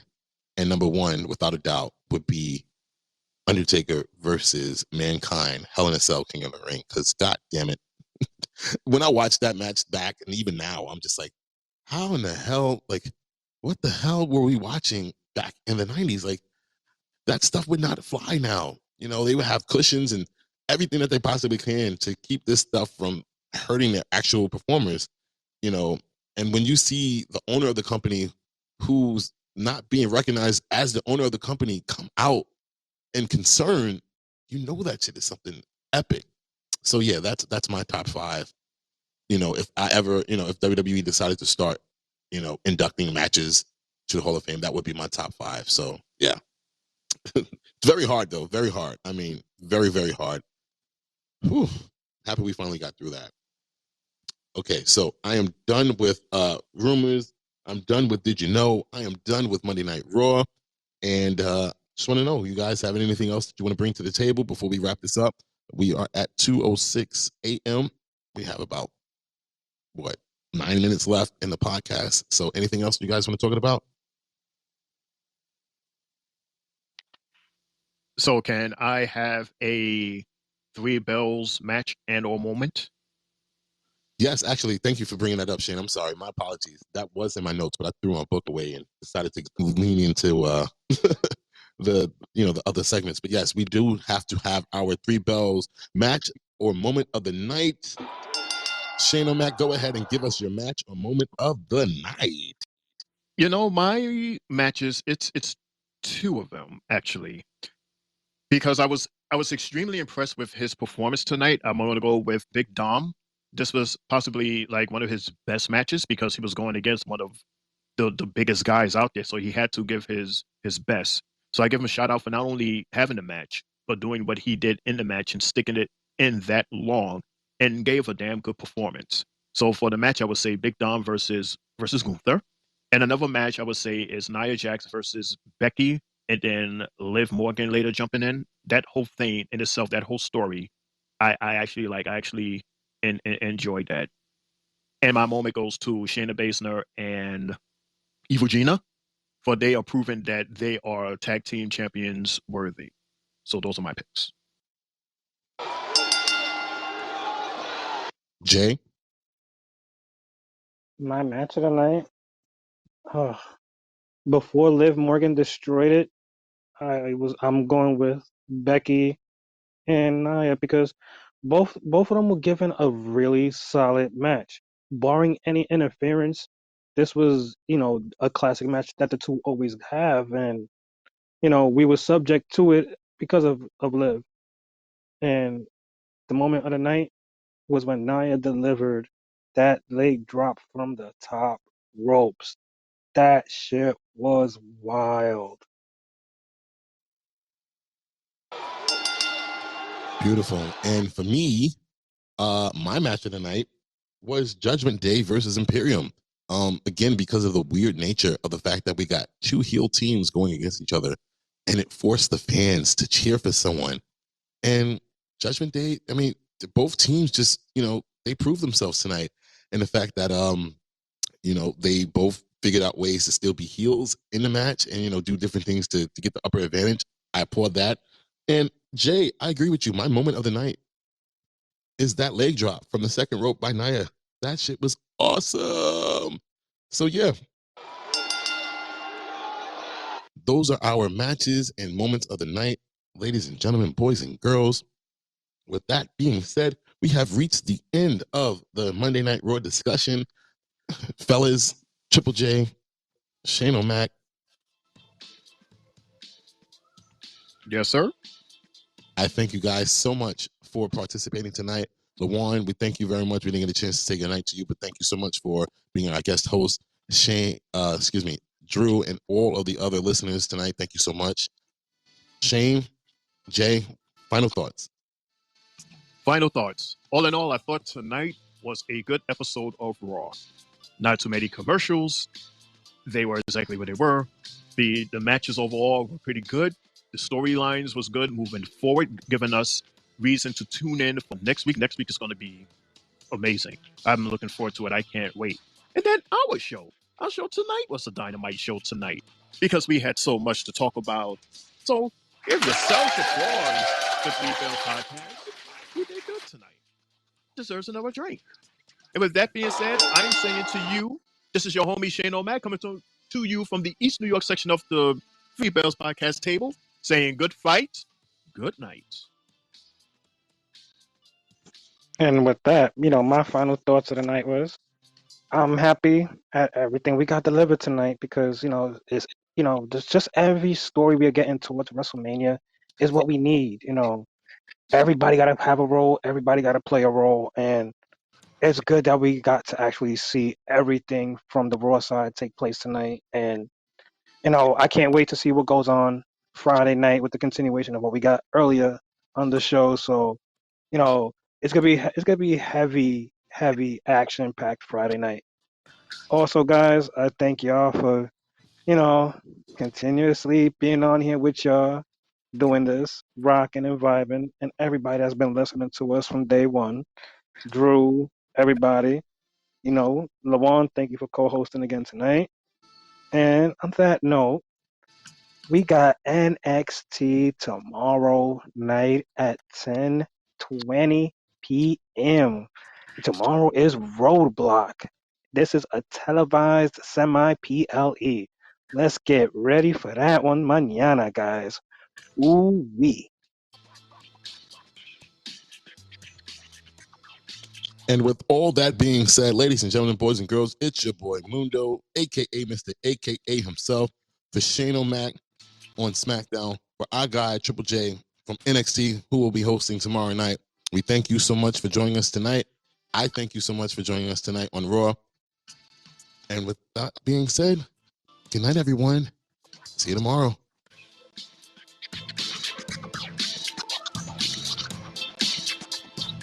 Yeet.